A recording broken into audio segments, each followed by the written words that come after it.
Boom. Ladies and gentlemen, we are live. We are live and back at it again. It's a glorious, glorious Wednesday. I hope everybody's happy, healthy, and safe. And we're celebrating not only Grand Slam, but that Grand Slam over there. We're going to talk all about the wrestling news, the buzz. Are we going to get some surprises? The card is stacked. The show is rolling. We are the Wrestling for Life Network. Let's go.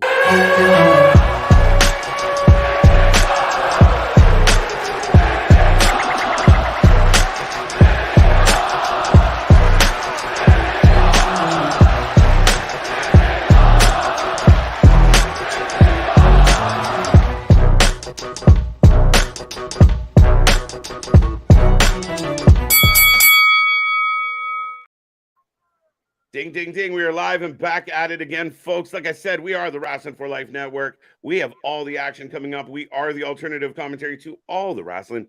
We are the channel that just covers more live wrestling than anyone else. We're happy to be back at it again. We're getting into Grand Slam tonight, a stacked card. It's going to be a fun one, folks. But as always, I am Mr. Every Night KJ White, the Iron Man of YouTube. And that's my buddy Nick. Ladies and gentlemen, boys and girls, children of all ages, the Wrestling for Life Network proudly brings to you its tag stream champions of the world, the Every Night Delight, KJ White, or tonight with the balloons, he's just white. I am Big Nick. And yes, thank you, Tony Khan, for the birthday present here of this stacked ass fucking card. I'm more excited for tonight than I was for All Out. We've got Eddie Kingston versus Claudio, title versus title. We've got Samoan Joseph versus MJF for the AEW World Championship. We've got Tony Storm versus Saraya for the Women's Championship. Stacked card, but speaking of on the menu and part of the card tonight, happy birthday to Big Nick. It's a celebration. What? Another year older, my guy. I know it's tomorrow, but we're not going to be on here tomorrow. Technicality. The Impact crew will be here tomorrow night to cover Impact live. And I mean, Impact's on a roll right now. It's the second part of Impact 1000. So show up, check out Anthony and Luna, not just Luna, Anthony too, guys. Right. Well, I was going to say, we also got the super chats and the super stickers and everything. If you want to send us a birthday gift or send me a birthday gift, or you also want to just, help. I was going to say that for you. Like that. There you go. Gotcha. I win. I like this of Happy Big Nick Energy Day. Yes. Absolutely. There you go. Everybody's got full of Big Nick energy. Pause today. Right. But a lot of happy birthday wishes here for you. But we got a lot of people in the house already. It's a big boy card. Yes, it is. It's big boy. It's big beefy boys slapping meat. Pause. Well, and I go, Nick, and I know you're reading some of the comments, but this is kind of Tony Khan in a nutshell. Like, you want a stacked night. You want him to build to an event that bangs. This is it. Like, he can do that.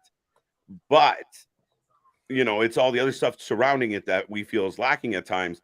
But this card is stacked. And if everybody shows up and shows out, plus I do believe we're going to get at least one surprise. There's been too much buzz for the WWE. You've had a theory on a surprise, and let me get through some of these more before we talk about Can we sing? I don't know if you can. Happy birthday, homie. Happy birthday, homie. Wait until the end of the night. Let's make sure Eddie and MJF win before, it's more of a somber happy birthday celebration here. Or we'll just start doing the Simpsons one. Lisa, it's your birthday. Happy birthday, Lisa. We gonna party like it's your birthday, and we don't give up unless it's your birthday. There's a comment. Victor made me double check because happy birthday, Nick, which is super nice. Thank you, Victor. But then this one made me laugh because I only read the first part. A happy 65th birthday. I was like, that's not very He's an old soul. I got that Benjamin Button shit going on. Look 35 and 65. Just a heads up to you, my guy. I'm getting the wrap of the show prior to, which is Amazing Race Canada, by the way. I'm still big banging. Pause. You're big banging. I'm amazing racing. But folks, I hope everyone out there is having a good one. We are just about to kick off Grand Slam. Make sure you grab your drinks, give Nick a cheers, and have a good time tonight. Be a friend, tell a friend, and like Nick said, if you want to show a bit of birthday love, we got the super chats, super stickers, and all the fun stuff. Become a for lifey. Right. For life. For life. See, I could just I'll be your soundboard now. If you just I don't even have a string in my back there. I'm like half the time the vitamins make me forget I even have that. Fair enough. Damien, appreciate you. I appreciate everybody. C-Money, Victor, Tony, Jason, Alexis, Oh, I Steve, got Dale, everybody, Boston, everybody that's here early as well. I'm getting Pyro. Oh no, I'm getting a Skyline. I got a New York City Skyline, my guy. TJ, what up? What do Let's you got? go. I've got Warner Brothers. I'll let you know when I got the Skyline. I got Jericho. I got Breaker. I got intro video. Oh, Dynamite. That's what I got. So everyone out there right now, and Nick, how are we feeling about this card? How are we feeling about Grand Slam? Are we excited? Now I got the Skyline of Arthur Ashe. Sorry. There you go. Here we go, folks. I got Pyro. I just got the Pyro, so I'm like, there you go. Maybe 10 seconds behind you. I paused and waited for you to get Pyro. There. What's up, Mega? How you doing? Daniel's back in the house. TJ Hook's with us. It's gonna be a good one. We think Orange Cassidy gonna open the show, or will it? When doesn't he? When doesn't he? I think when Eddie is he should booked? It open the doesn't show. end the show outside of All Out, right? Oh, we're in the back. Oh, we've got Claudio. He's got the Ribera Steakhouse, coat on. Well, he just need you to. Thanks, bro. Yeah. They're treating us like, when you see backstage at a UFC fucking fight, except are we kicking off with Claudio versus Eddie? Yes. My heartbeat still. You can't do this to me out the gate. Look at the stage and everything. This looks wicked. I told you, I'm more. How does this feel bigger than a pay-per-view right now? This is granted, valid. They have not sold allegedly even half the tickets they sold the first year that they ran. Yeah, we'll talk about that because we were talking about this earlier today, and a lot of I know some people attribute it to like, well, they added certain people to the card. I don't know if that's the case, but we'll talk about that as Claudio's making his way to the ring. We're gonna open it. You'll find out right now if you're gonna be happy or sad. Let me get through these happy comments here before I'm just here over the Elizabeth every 10 seconds. Happy birthday, Big Nick. Happy 26th. Just to let you guys know, I'm working graveyard shifts 9 p.m. to 5:30. So I won't be here much, family. Well, you can always watch us after. Earbuds, buddy. Still appreciate bring you. us with 100%. You. Just slide one of them AirPods in. We'll get you through the night. Right, exactly. We'll keep you up. Trust me. Why? Pause on that, birthday boy. Fair enough. I got Claudio. Victor, why are you trying to hurt me? Kevin, happy birthday. KJ White, Big Nick, happy birthday. I like this. New York City saying, Big Nick, we love you so much. Oh, my heartbeat still. No, I appreciate it. Trust me. To see this many people out here wishing me happy birthday, even the day before my birthday, I appreciate it so much. Right. And here comes Eddie. Are you like, is it interesting how they did the opening to the show tonight? We're getting the walkouts from backstage and stuff. I love it. I need to hear this. This man needs to. Me and Tony were talking about this earlier. He needs to come out. I know he's going to come out to his Mad King shit, but I would love if he came out to like some DMX or something like that. Right. Well, he's coming out to his lose my mind. Rocking a pop vibe tonight, though. Well, no, it's his typical. Or he got his Big E vest on. Yeah. So ready. Nice to hear that, Tony. Welcome back. Back. Zodiac saying, good evening, everyone. Happy birthday, Mr. Nick. For life, too sweet all night long. Bye. All night long. I was just going to say, that got real musical by the end. But, folks, if you're new here, we take a prediction on all the matches. We'll take a rating out of 10 at the end of the night as well. So stick around. We want to know what the fans are thinking. But let us know. Who do you got, Eddie or Claudio's? We're about to get ding-a-ding. Right, pause. Fro Hike saying, KJ and Nick, should I read this in the dusty voice? KJ and Nick, baby, how you doing? I hope you're feeling groovy. It's so satisfying. It's hard times out here when you're an Eddie Kingston fan watching the AEW. He's taking on Claudio right now. Title for title. Yes, new champion coming. Yes, because this is title for title like what we got with Hogan and Warrior as Luna's going through all the WrestleManias and everything. So we'll get to that point, but. Did you like the beginning of the show, or would it have been better just like to open the show right away with Eddie's music hitting hard? I don't know. I kind of like it. Like I said, I like that we're getting the fucking build up into the actual walkthrough, and this seems like they're big putting emphasis on big fight feel of this is we're kicking the out of each other. We really don't like each other. I like it. Now we're going blow for blow to start this one off. What's up, Kevin? How you doing? Bash, good to see you.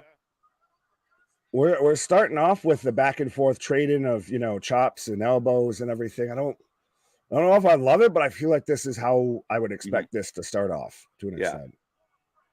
There's a 5-minute overrun tonight. Yeah, me and Nick were talking about that before we got here tonight, and they actually announced it for once. Let you know we're sticking first around. time they really Do you feel announced like it. they should just keep that to themselves?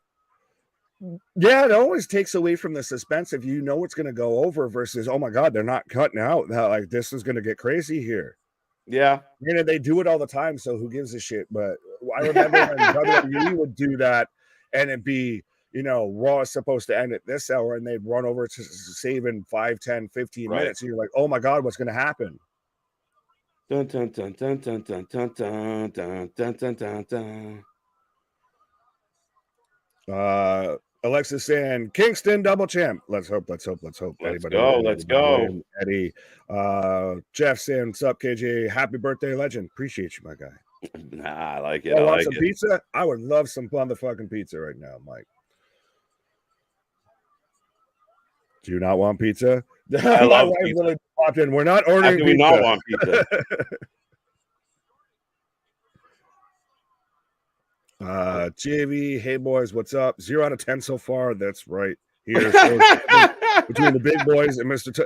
Man, we're 6 minutes in. We got the walkouts. That's about it. Right. JV, have some optimism. Damien, can you lend JV a little bit of hope? Pass the hopium pipe along to him. Raw ratings were 1.33. Well, they were also going against the first Monday Night Raw. And so let me know when AEW gets close to sniffing that. Don't go to the movies with JV. Opening credits. Like, opening credits. This movie sucks. I hate this. They're too long. I didn't know about the 5 minutes. There you go. Oh shit. Oh. Both men slapping the taste out of each other. Eddie. Nice belly to back. Release Eddie has to win this. Eddie has to win. If Eddie doesn't win this, MJF is my only hope left in AEW. Maxwell, you are our only hope. Help me, Eddie. You're my only hope. Right. Can there be a DQ in this match where both keep the title? That would suck. That's you're wishing for the worst possible ending. Like literally, no one's happy then. Would you be happier with that than Eddie outright losing? I'd rather it be a fucking definitive line. Oh my God! Oh, back by drop onto the ramp. Oh. Both men outside. Claudio showing that strength, hitting the ramp hard, guys. I love the setup. Like, we talk about... You even had it with the fucking double lanes and got potholes and everything. Yeah. Yeah. Yeah. Sprechen Sie Deutsch, yes. Jeff Jarrett, tonight or we riot. How about Jeff Jarrett and we riot? How about if we get Jeff Jarrett, we'll riot? Exactly. Come on now. Right. He can go back to the Grand Ole Opry. Oh, that's rude. Stomping on the hands. Oh.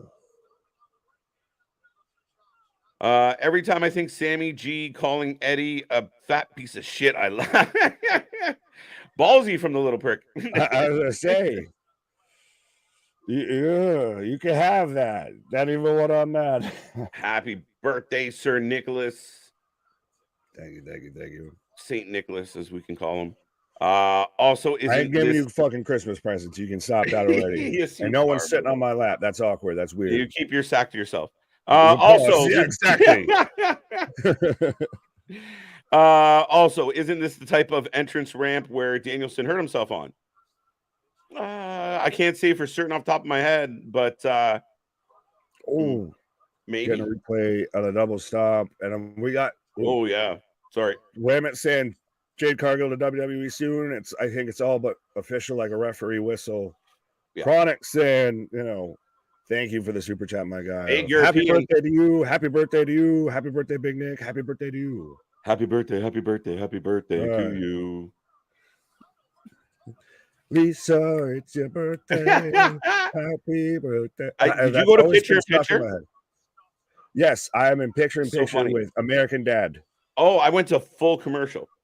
Oh, I'm in picture right now. So I like the new right now I'm getting Claudio about to fucking elbow to the back on Eddie as Eddie's in the middle rope. Well, folks, we are in picture or full commercial break, depending on what country you're in, apparently. But we are rolling. I got the birthday stream pass. The birthday stream pass. But I want to take a moment because we won't be here tomorrow to give a shout out to the man next to me. You guys understand how many hours I spend with this dude. So, and for those who don't know, we just I started this from scratch. We had a young crew come in and they did their best, but this guy stalked me to the point where I had to put him on stream. But to say thank you and happy birthday.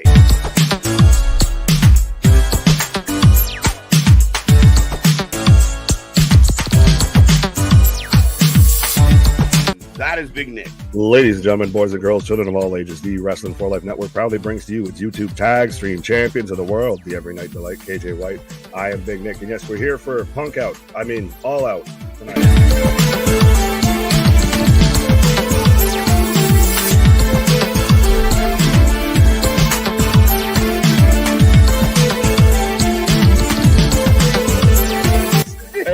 We're literally fucking let's get physical, just randomly just stretching it, just warming it up.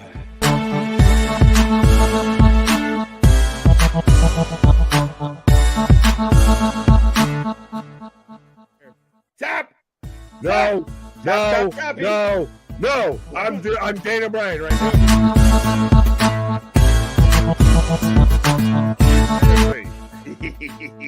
Seriously. Guys, when you look at their clips even now, yeah, right?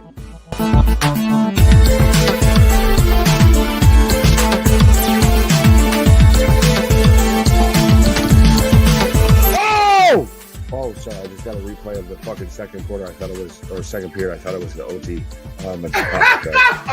Dude, you made me fucking jump. I'm like, is he still watching wrestling? What happened?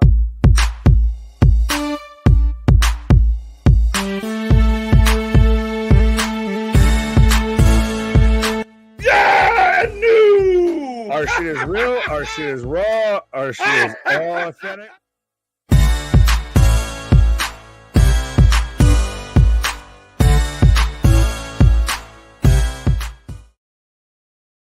I don't even know what to say. Fucking chin chin. Hashtag not sponsored. I've got myself some lovely Buffalo Trace, but that was fucking awesome. Dude, right on time. I forgot that. I figured you'd do something like that, but just fuck. That was fucking cool, man. I appreciate that so much. There you go, folks. So look at all the birthday love for the guy that needs to get his head shake. There you go. All the love for Nick. Soak it in. Drink it in, man. Glorious. No, I will give in. I will give. Right. But we are back from commercial, and Claudio is all over Eddie right now. Why? I love it. Why? I did like you with the Austin vest on, by the way. There was a couple times it just popped me because it was out of the blue. But 100%, I will remind everybody, if you want to say happy birthday to me and make sure your shit stands out and just, send me a nice little birthday present, or if you want to just help support the channel or anything like that, we've still got the super chats and super stickers. We've got the memberships. Nobody covers pro wrestling like we do. We are back at it like a jackrabbit tomorrow with night 2 Electric Boogaloo of Impact 1000 with Anthony and Luna, and then we're back at it Friday night SmackDown, and we're still keep your ears open for what we may be doing this weekend. Absolutely. We're always rolling, folks. In this match, the crowd is the good energy in the building tonight, and these two guys are laying it out. Those. 1, 2. Nick, there you go. Happy birthday from Ramit. That was fucking great, Tony. Thank you. The good thing about working with Nick is there's lots of options for tips. If the clown shoe fits, you wear it, and I managed to tap dance in that motherfucker. Right, we've had a lot of moments that were clippable. When you do this as much as we do, there's a lot of shit to pull from. Pause. What up, KJ and Big Nick? Happy birthday, Nick from Gilly. Happy birthday, Nick from New York Studios. I feel that Eddie wins because he was chosen. Chop. And Claudio's just knows how to. He's like, what? Yeah, bitch? come on. What do you That's the got? best you got? Oh, he's got a jab to the jaw. Good. Oh, dude. Right hand. Little short hook. That's a nice spot, man. And the crowd on their feet. Why aren't Kingston and Hook in like a faction, like together? That'd be funny. I think it worked because they both actually seem authentic and like they'd really fuck you up. And Hook doesn't have to talk; he just has to stand beside Eddie. And Eddie can talk for everybody. Yep. Oh. Shout out in like the third row and the neck brace there. I know I've done the neck brace gimmick, but that man's I think got it for real. Right.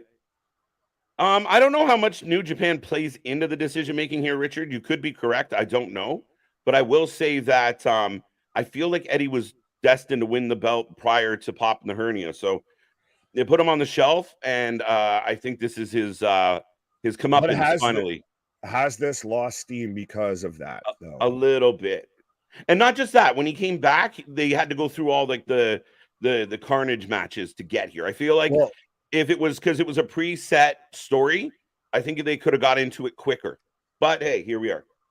Oh, absolutely. Well, and to me, where I was going with this, anyways, is we've got chops back and forth and all of that.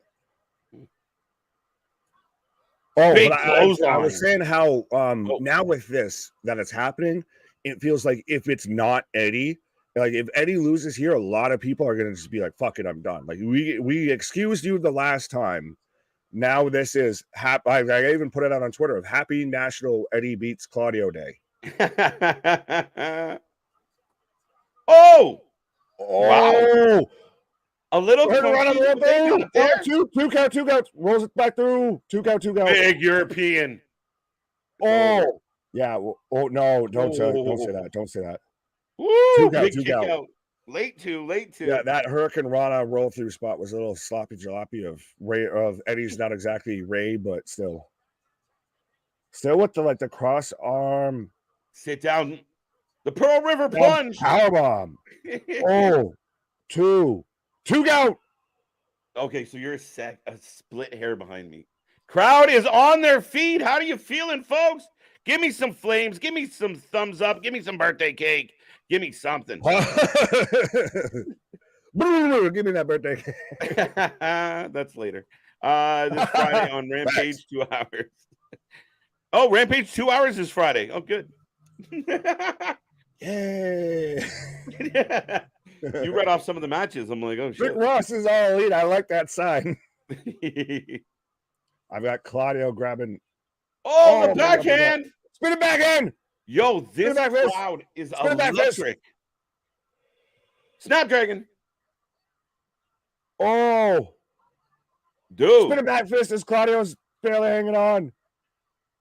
Dude, this might be the best energy from a crowd in a hot minute. Two count. Yeah, but I wanted it to end, but not that way. No, but like the building is buzzing right now. Like again, we watched a couple pay-per-views recently. I know a lot of people said that All In didn't translate to the TV audience well. I think you just saw what I saw. So, but this one. But no, I think the energy in this building is amazing. Oh, absolutely. And no, that's not what I saw at all. I saw Nick's B-Day Cake wrestles on Tuesday. All the cake wrestles on Tuesdays. What? I don't. Okay, go ahead. Yo, Eddie, better take the W. Crowd's on fire. Claudio was like a pack of gum. Yes. Can pack of Annie's Mix. Powerbomb roll through two. It's over. And new. Let's go. There you go. You're hell of a way to kick off the night. I'm like that guy with the fucking tattoos and everything. Just jacked this. Let's go. Right. And new, ladies and gentlemen, Eddie Kingston, your Ring of Honor champion. You're a champ, double champ. Let's put some respect on this man's name. Champ. New Japan Openweight Strong Championship. Also Ring of Honor World Heavyweight Championship. Right. And just fucking smash Claudio. Let's fucking go. Mm-hmm. Part of the Great profanity. match. Great match, great energy, big win for Eddie. I like that a lot. We got Yuta here tending to his friend. Eddie finally defeated Claudio. There you go. Kissing the belt and everything. Right. Hometown guy tonight. Big win for him in front of this audience. And they were into every bit of that. Good start, Dynamite. Keep it up. Claudio's going to hand the belt over to him, and it's going to be the sign of respect. He should. He hits him with it. Shit.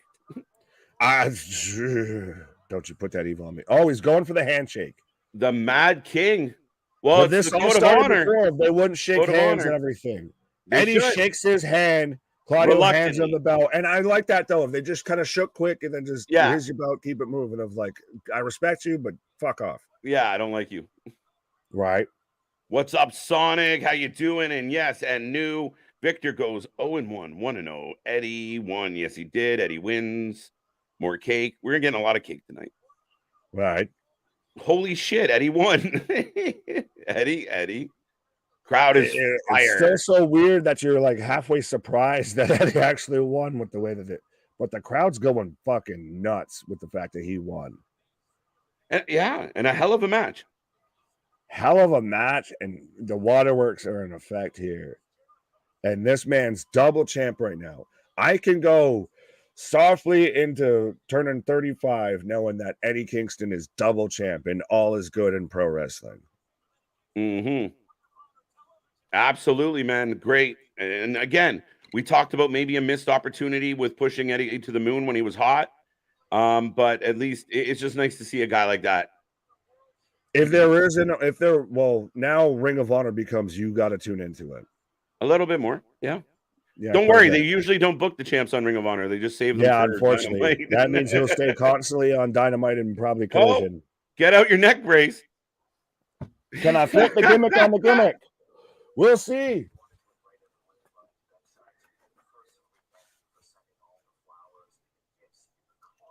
What is happening in my life? So we've got Matt Taven. We've got the Kingdom. That looks so ridiculously uncomfortable, bro. It is. And trust me, I feel like I look like Roddy. Oh, if Roddy just had the fucking flat cap on right now, right? I'm pretty much just Roddy, just upright. Pause. I'm Roddy upright. That sounds like a pause. Hey, we've got Adam Cole. Oh, okay. Open your eyes, Roddy. You came. Pause.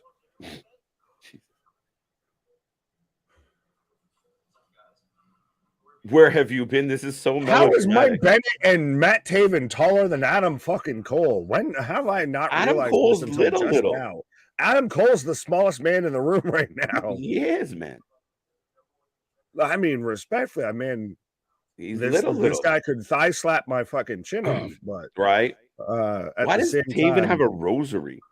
That's a bit much. I mean, he's not dying. He's saying the prayers. That's cool. This one's for you.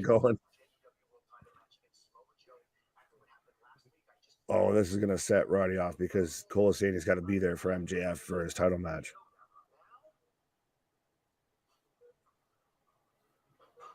Look, even like the dramatic angle. Oh wait, look, bro, the chair's upright Roddy slower than they thought it would. They were like, "This is gonna fucking burp," and it's like, "I'll get there tomorrow. You wait. I'll be sitting halfway up right now. Whoop your ass." Dude. All right. Thank God I can take this off. Right. Wow. Funny story, JV. Thank you. Happy birthday, Nick. I like presents for you. I think he likes presents for him too. I was gonna say, interesting. Up next, old man versus little kid. No, I'm kidding. Jericho versus Sammy Guevara. Who races to the pause for the cause button? Fuck. No, I want to be here so I can complain. All right, so then I'm gonna do that. All right, you can do that. Fucking early.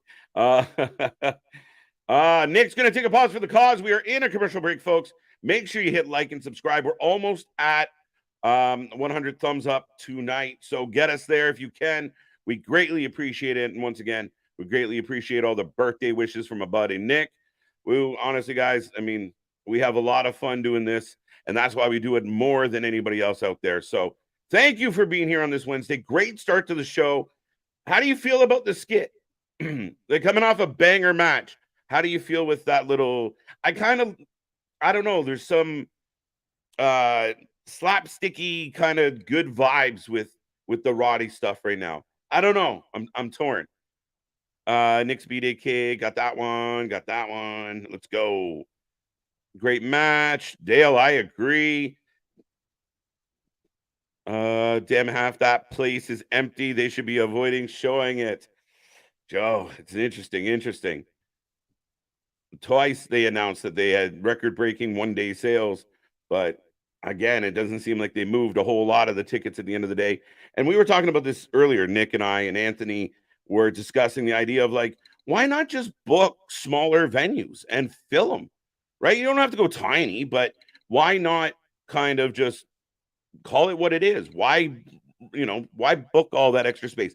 Now, I know you want to do Grand Slam at this particular venue, but I mean, you got options, and I think it would look better if the place was packed without it, I guess name value matters, but I don't know.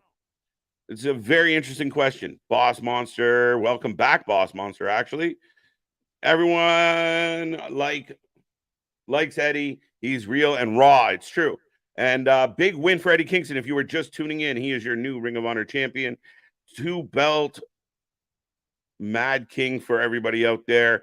Man deserves it. I completely agree, Tony. Smokey,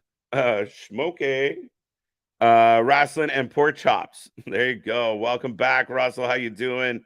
Unbroken's in the house. Sammy for the win. I'm really curious how this goes.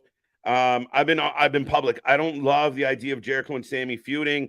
I kind of wish Sammy just got away with the rest of the JAS.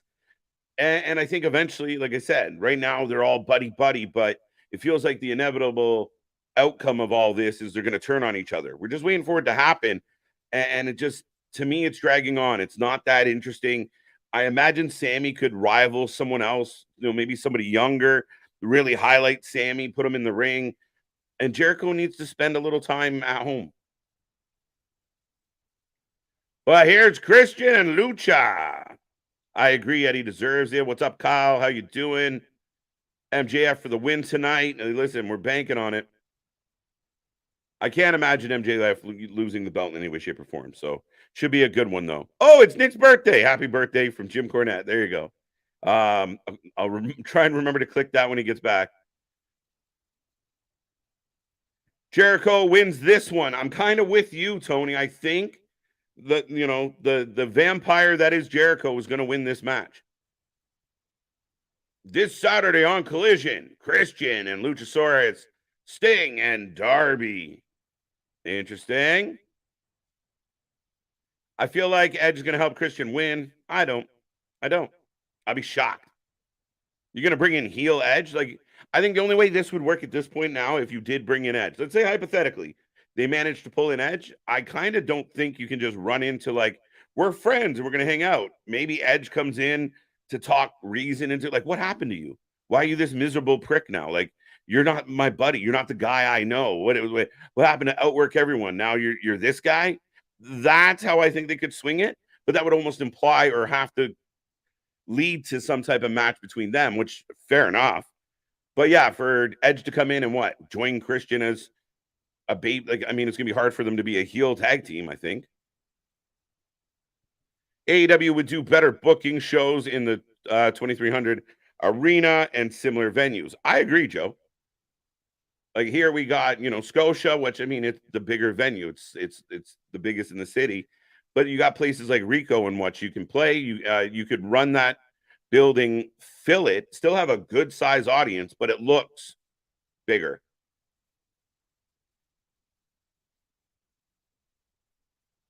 That's funny. So Chris Jericho on the way to the ring, and I will say the stage looks outstanding.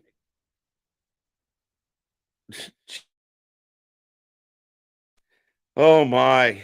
What's up, KJ? We got Impact Wrestling tomorrow night and Friday night SmackDown and Rampage and Saturday Collision and college football. Lots going on, Clay. Lots going on. Always busy here at the channel.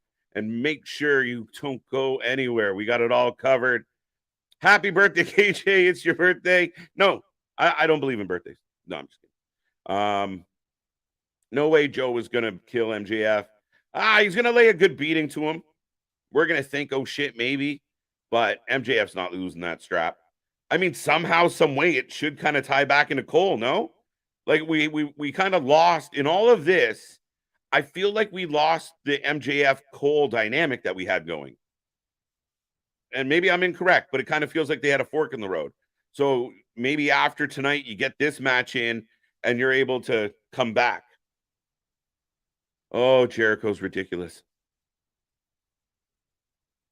Darby begins training to climb Everest in October. So, yeah, we're not going to get much for Darby. There you go. I think Jericho cheats to win. I'm kind of with you. I got that vibe. KJ should steal Nick's birthday. I mean, Canadians normally steal things from the U.S. anyway. Oh, burn.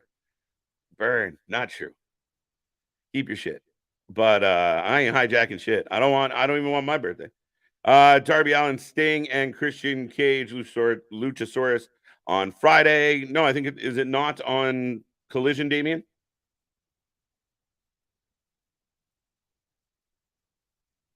All right, so Sammy's getting. All right, yeah. What the fuck?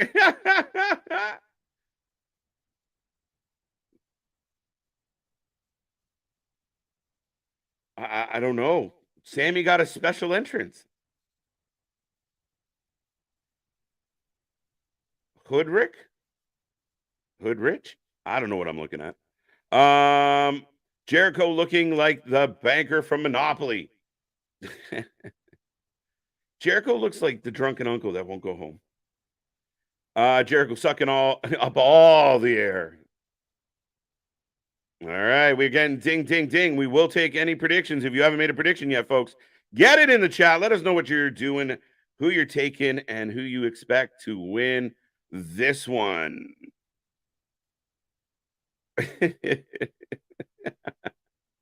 I have no idea who that was. And then, yeah, I'm with you, Chair. I don't think anybody knew what the fuck was going on. Yeah, I have no idea. Old Chris Jericho jacket back in WWE. The light up one? Oh! Wow, Jericho slapping. All right. Okay, we're throwing some punches. Not the strongest looking fists, but both men chopping back. And we just saw this in the last match. Do something else. This is exactly how the last match did it, and they did it better. Sammy up and over. Oh, Jericho slips. Wow, he recovered well, though. I kind of feel like this whole Roddy thing came out of nowhere. I don't know how much it came out of nowhere opposed to, oh, they're posing together. Okay. But no, I thought they were building the Roddy thing for quite a while. And yeah, it did kind of in the beginning kind of come out of left field, but they tied it into the fact that he had a prior relationship. That sounds awkward and odd with Adam Cole. So I mean, yeah, but I think the Joe randomly pushing MJF one night kind of got in the way of everything else that was going on. Like week in and week out, the MJF Cole stuff had kind of got to that point where it was the must-see part of Dynamite. And I feel like they lost it a little bit over the last couple weeks here.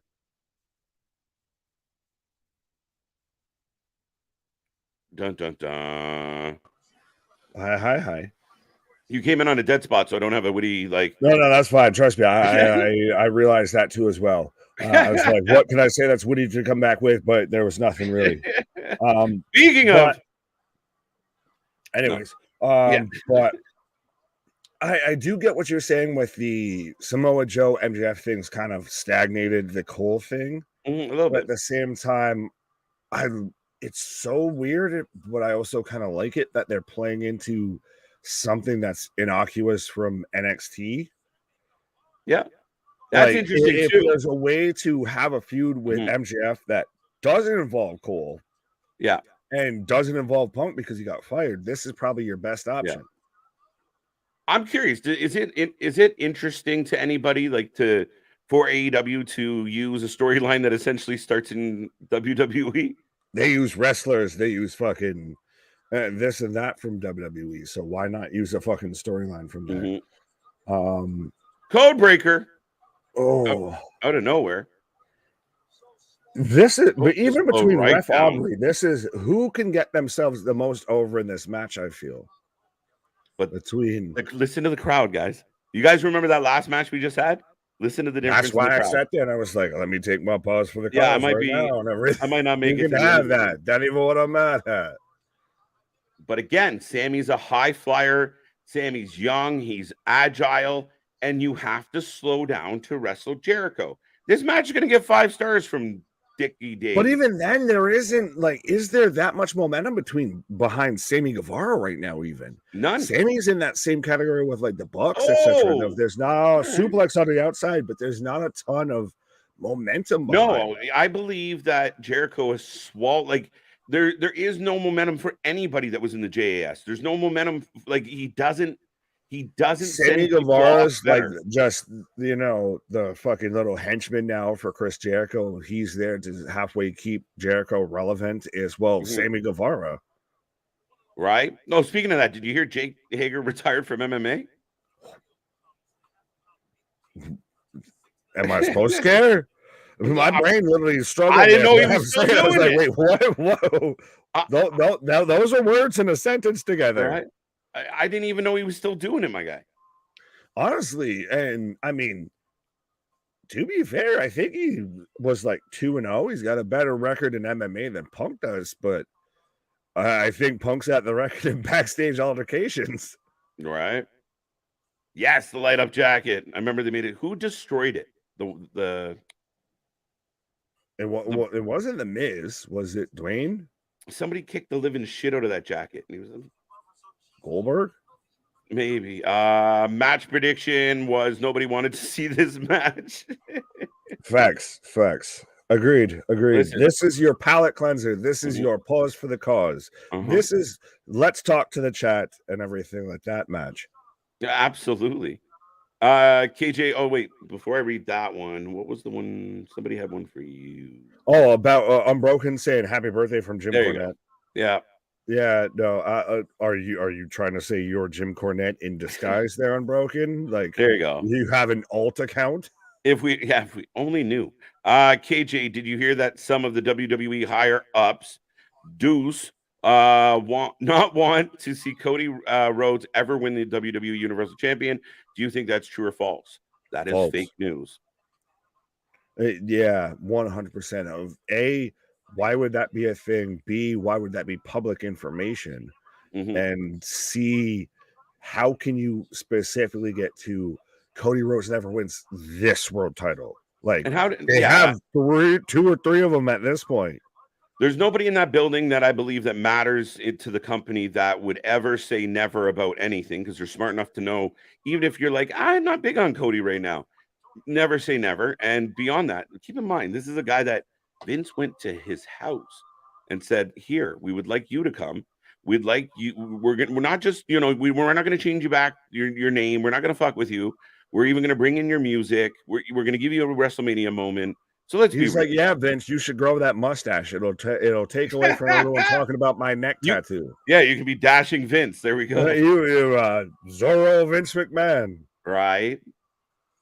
Yes, light up jacket, got that one. Except the Chargers, 10K per 8 track. Oh, charges 10K. What? All right. Light bright jacket is all elite. There you go. Someone throw water on Jericho. When Light Bright was the shit to fucking play with. Like, is anyone else of that vintage to where Light Bright was breakneck technology? It was. You were like, look, it's colorful. I can make pictures and it lights up. Now everything's LED. There's fucking etc. Yeah, fuck. Darby competes in 2 matches. He tags with Sting, Luchasaurus. Oh, okay. Thank you. So on back-to-back nights, Darby is in 2 matches with Sting, Luchasaurus, and Christian Cage, and Darby versus Christian Cage. And you can't even repeat it back. Fair enough. Well, speaking of things lot. we're not going to repeat back of Libro Max, I see what you did there, my guy. But yeah, Right. I need Amanda hug and kiss. Amanda hug and kiss. Exactly. Bart Simpson here. Right. What's up, John LaRue? How you doing? Happy birthday, BN. Oh, I got big chops from Jericho. This crowd is quiet. And they slowed right Looks down. like even what you said of you can tell that no one's really truly one agent is not talking to another agent or anything like that about how what the matches they're doing and everything, because we're getting same spots in back-to-back matches. There's nothing that this differentiates that from the other match. None of that.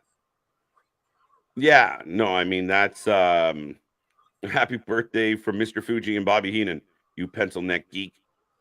Fair enough. I guess. So what are you using your fucking Ouija board to talk to him? Right. If you are, don't include me in none of that shit. I'm fucking with no Ouija board. I'm broken. Happy birthday from Freddie Blassie. Okay, just all the zombies. Everybody's just gone. It's gone off the rails now. Dun, dun, dun. Sammy's setting up for a moonsault. Moonsault. That might have actually hurt his shin because he didn't really get Jericho caught. was a day late and $1 short with where he should have been on that. Nice catch, no catch. All right. Fucking Butterfingers. I'm not letting this man fall on me. Oh, drop kick. Oh, I thought he was gonna try and catch that into a code breaker, and he just hits a fucking double drop kick. I was going to use 2. Okay. Dean Ambrose, John Moxley destroyed Jericho's light bright jacket. Thank you, Victor. Thank you. That's who it was. Okay. And there's just murmuring. Was that when or before he had, the plant and everything? That was. I think it was around that time. Yeah. Look, the crowd is just. One guy in the front row is like, do a flip. And then his phone out. He literally went flip and then pulled his phone out. Oh, cutter. Sloppy jalopy cutter. Ah, man. 1, 2. Talk about slow it down. Slow it way down. Dude, how do you throw water on a fiery start? You came out of the gate running. Fucking Tony Khan's out there with a fire extinguisher. The crowd's fired up. No. You will not be excited. Oh, thank God our MVP's coming out. Oops. Jericho going for the walls. Boston Crabs it. The Boston Crab of infamy. Happy birthday, Nick, and Sunday Buffalo getting a beat down from the Commanders. It's a terrible name. You know me, had me going from like monetization to not monetization in like 10 seconds. Have me out here blurring fingers. Right, have me out here getting clipped out of the video. Oh, he pulls him away from the ropes. I don't. Oh, Sammy rolls through. This is let's keep talking to the fans match. That was sloppy as shit. Let's go Jericho, Canada's own. You gotta claim him. Claim him. I don't know if you're a name I don't recognize. So welcome to the channel. But we've established already Canada traded Jericho, and somehow we got Brock Lesnar. No, we didn't accept that trade. That trade's, still up. One dude's in Florida, one dude's in Saskatchewan shooting moves. Van saying, sorry, Nick, I couldn't help myself. I couldn't help myself. This match is too compelling. Oh, now look, we're slowly to the top. Wow. What the fuck was that? That was sloppy as shit. They were trying to go for like that was a horrible sit out cutter, and it just They barely even touched. And I thought to God, if that was the end of the match, I would have laughed my ass off because that You was knew such it wasn't a going to be the end of the fucking match. sloppy jalopy. This is terrible. And they'd And give us a replay. They give us a replay of what could have been. That's like, dude, that's like being like, Dad, get off that. The Dad, stop. You can't do that. It's seriously at this point, I don't. Dude. And it's like what we talked about, like you were saying earlier, what we talked about even with like Anthony and so on in our group chat of AEW will not admit that there's gigantic flaws. If you're when sitting you can't sell, you're struggling to sell 10. Why would you fucking, anyways? Dude, when you're struggling to sell 10, why not go to an arena that maybe holds 12 so you can fucking damn near sell that shit out? And then grow. They don't want to admit that they're closer. I've said this before, that they're closer in competition with Impact than they are with WWE. Dude. And I agree. And kind of in the same way. Lion Salt. Sammy felt that one. Anyone gets scared old leathery the most body when Jericho does that because you're like waiting for his fucking forehead to catch the mat and just stop that shit the wrong way. Well, now the tough part about the Lion Salt now is what just happened there. He has to take a long pause and a real big deep breath to do it. So it ends up like, come on now, let's go. Right. But I mean, commentary team on Collision is so much better. Fair enough. Yes, amen. But like, dude, if you're Tony Khan, you're sitting in Gorilla watching this, you hear the crowd. You have to hear the difference in the crowd. Go to sleep. Ironic. Sammy hits a go to sleep. Stop the misery. Even the crowd's like, please. Right, just end this. Yeah, Vance. Big night for Eddie. It's like a clip I came across of Tony Khan saying what was the downfall of WCW, and I literally fucking almost chuckled to myself because he's talking about how you can't sign everybody and how they had such an inflated roster, and you can't sign everybody to these huge contracts and everything. And I was just like, motherfucker, you can look at yourself now.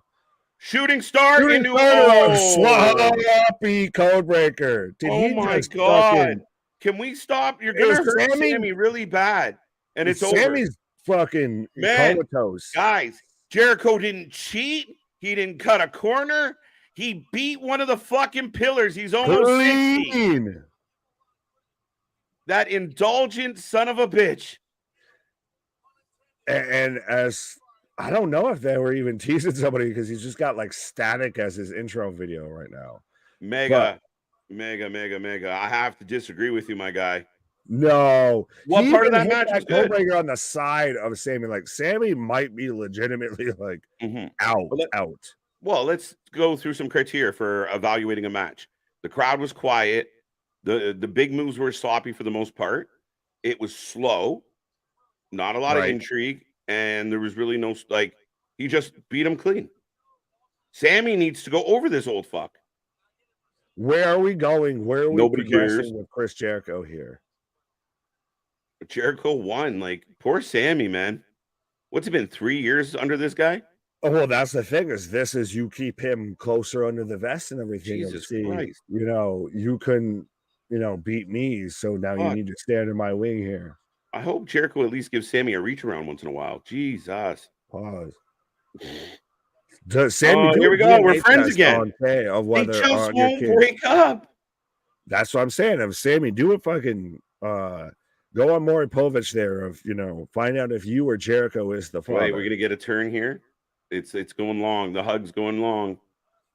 Watch, Sammy's gonna be the heel. Yeah, there it is. Yeah. So Jericho stays the baby face. Come on, boss monster.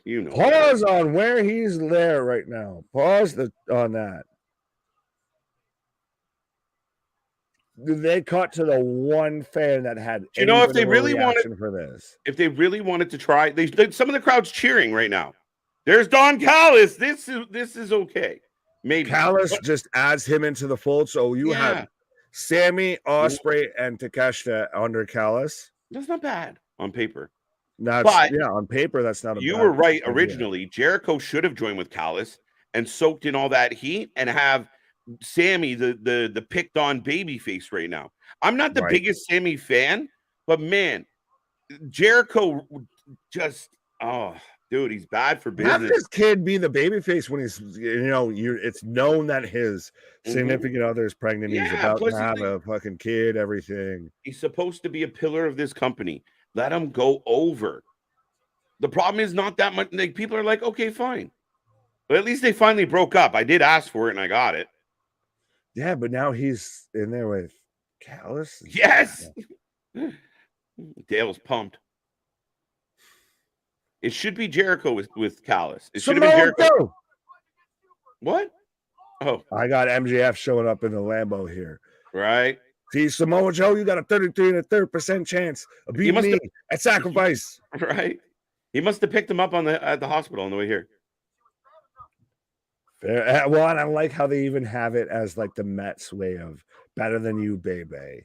Which, honestly, EW has a lot of its ticket sales to thank to MJF going on pretty much every show and that show to hype up Grand Slam. Mm-hmm. I do think a big reason why some tickets moved in the last couple days is they were giving them the fuck away. Well, that also helps, but right, $10, you get ticket to the show, you get parking, you get a hot dog, you get a meet and greet, like fucking hell, 40% off. There's people just sitting on the fucking corner, by the way.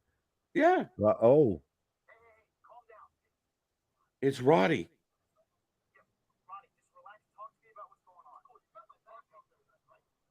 This is where it's so weird that this is where we're going to start to sow the dissension between MJF and Cole. Is Cole going back to caring about Roddy when he clearly did not give a fuck earlier? Okay. So it's not just me. Okay, I got you. No, it's like, why do you give a now when you didn't before? Dun, dun, dun, dun. Well, speaking of, no, that's not a good transition at all. But yeah, ladies and gentlemen, we are in a commercial break. The champ and Cole have arrived. We got more coming. The night is still stacked. It was a hell of a start, and I would argue that there's been a bit of a lull, but we can get it back.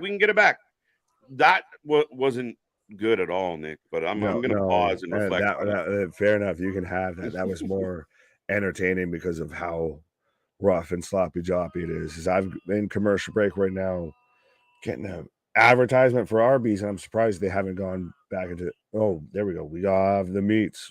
Where's Miro and Hobbs doing ad reads for Arby's here?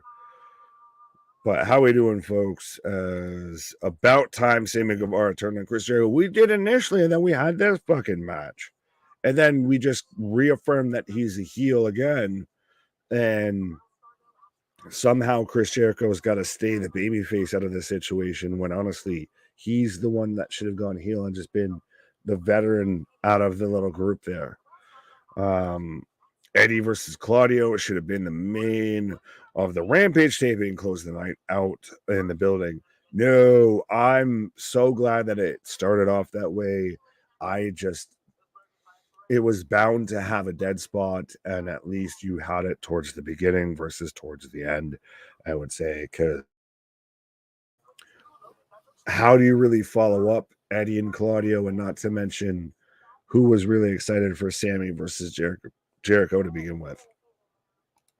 I had a feeling that tonight's gonna be a good night. Don Callis and Sammy, WTF. I don't think it's that bad.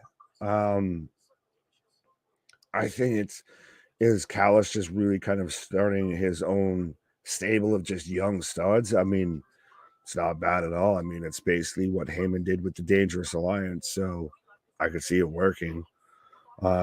Especially if you've got, like I said, Takeshita, Sammy, and Ospreay all in one little faction together. KJ, you just described an Impact on Thursday night. Same obedience. Gilly, what? Chris Jericho doesn't put over young talent. It's bad for business. Yeah, honestly, at this point, Jericho really just kind of needs to just stay and be an agent. Do something. Go hang out backstage. Go just he can't constantly stay as a prominent figure. He's reached that Jeff Jarrett level of just go agent backstage. Do that. As we cut back to still, we've got Callis and Sammy backstage as Renee mucks the goods interviewing Sammy here. This man looks like a fucking pineapple with his fucking haircut. Well, they hinted with Callis making bootleg Jericho paintings. What? Oh, Garcia.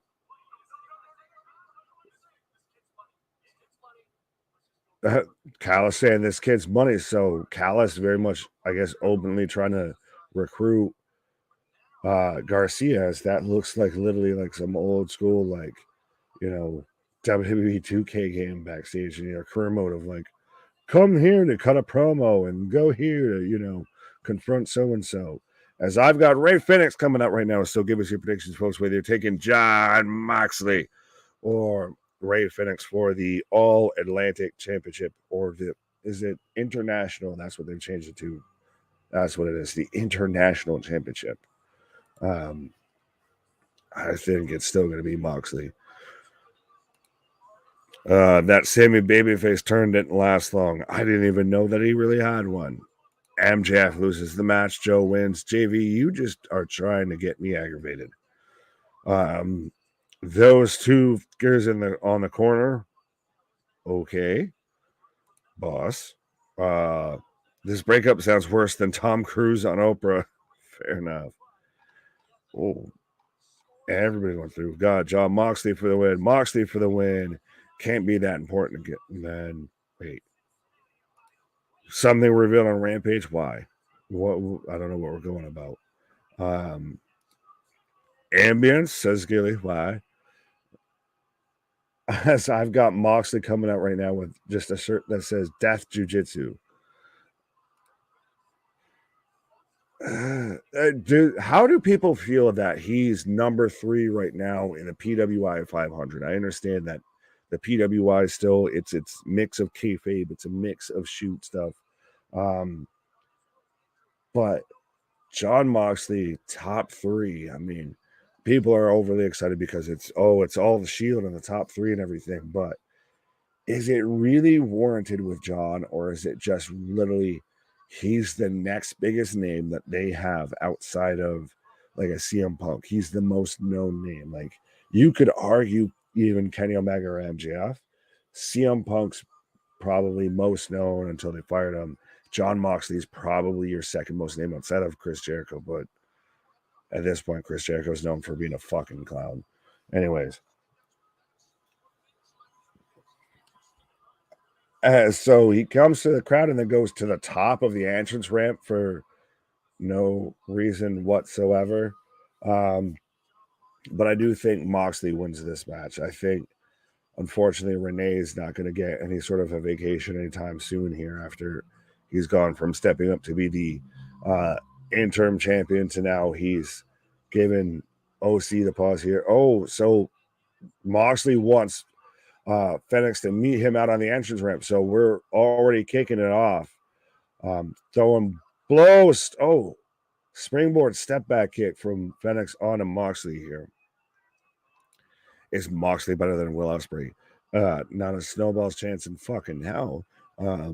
But I think we all know how I probably feel about that whole situation. Mox only got that high up because he had a lot of matches. Facts. Moxley champion BCC now. Why?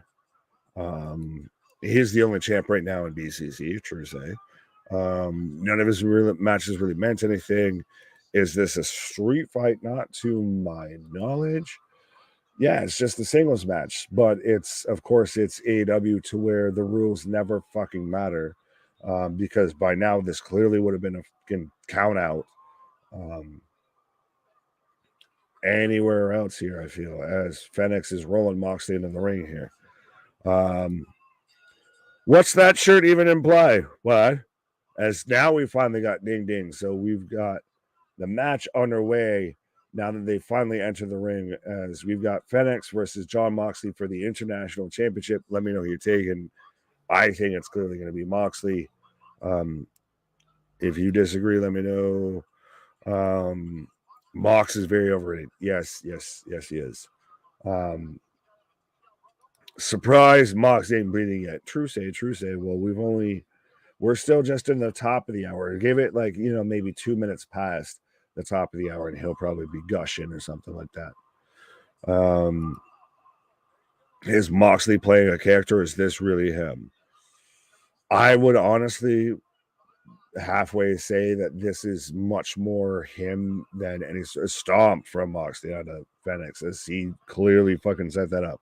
But this is much more who John Moxley, I don't know his shoot name, as much as Jonathan David Good, Renee Moxley Good, is as a human being, than this is, the Moxley character.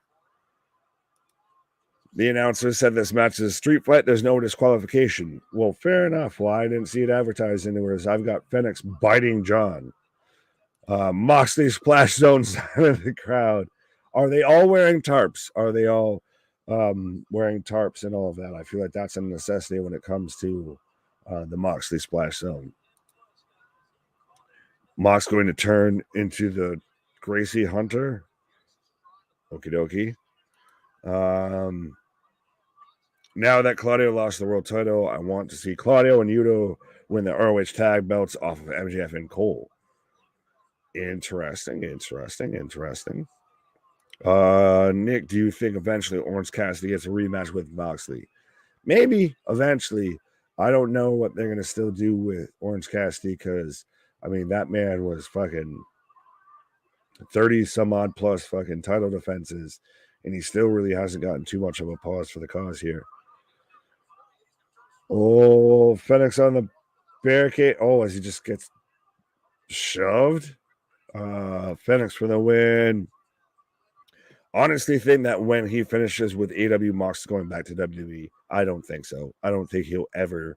He is like Chris Jericho. He will never go back there. Outside of it's just there to take a Hall of Fame induction and call it a fucking day.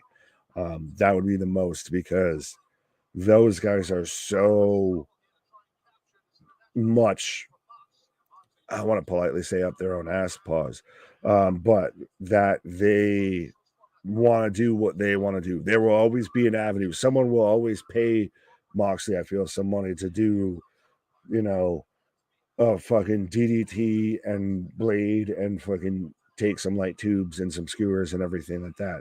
Christ, if John Moxley just, instead of going from AEW, just went full time with fucking GCW, I think they would be over the moon about that.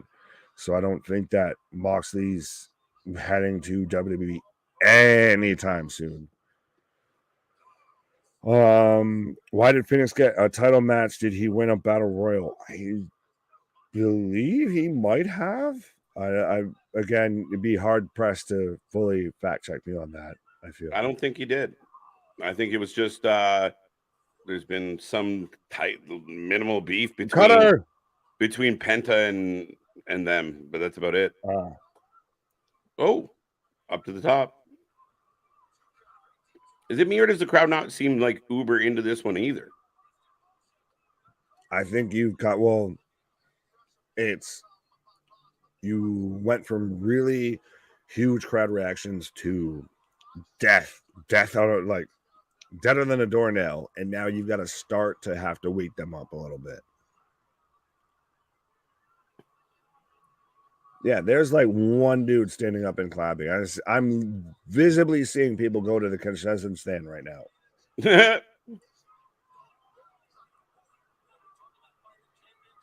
As we've got Moxley just flipping off. Maybe try and do something offensive instead of just, is your controller connected? Okay. So you just stuck with a fucking Are we going to get another? Okay, I thought we were going to get another forearm spot. Like, not again. Moose makes his Wrestling Revolver debut October 8th versus Fulton. What do you think? That's awesome. That's going to be good. Absolutely. And still, big things popping, little things stopping around here. Bye. Cassie Lee coming back to wrestling. Good show, Dale. Who? Cassie Lee. She had a baby. Who? Oh, shit. Oh, diving leg drop onto the back of draping Moxley. Draping Moxley. I love not waiting for Ray to do the flip flop moves. Cornette will love this match. Okie dokie. Ironically.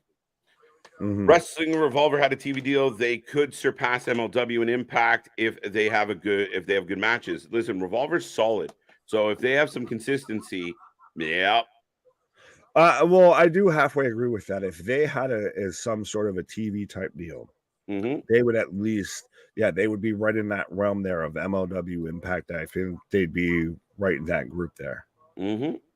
Moxley hates Corny hates Moxley. I think his hatred just stems from all the flaws he sees in him and the fact that, again, I think like a lot of us, when you see something that isn't great, but you're being told it's phenomenal, it's really confusing to your brain. So you kind of revolt against it. And again, like, I mean, there are things about Moxley that are good. I just feel like he doesn't sell shit. We've seen this, we've done it. And again, he doesn't move the needle for me.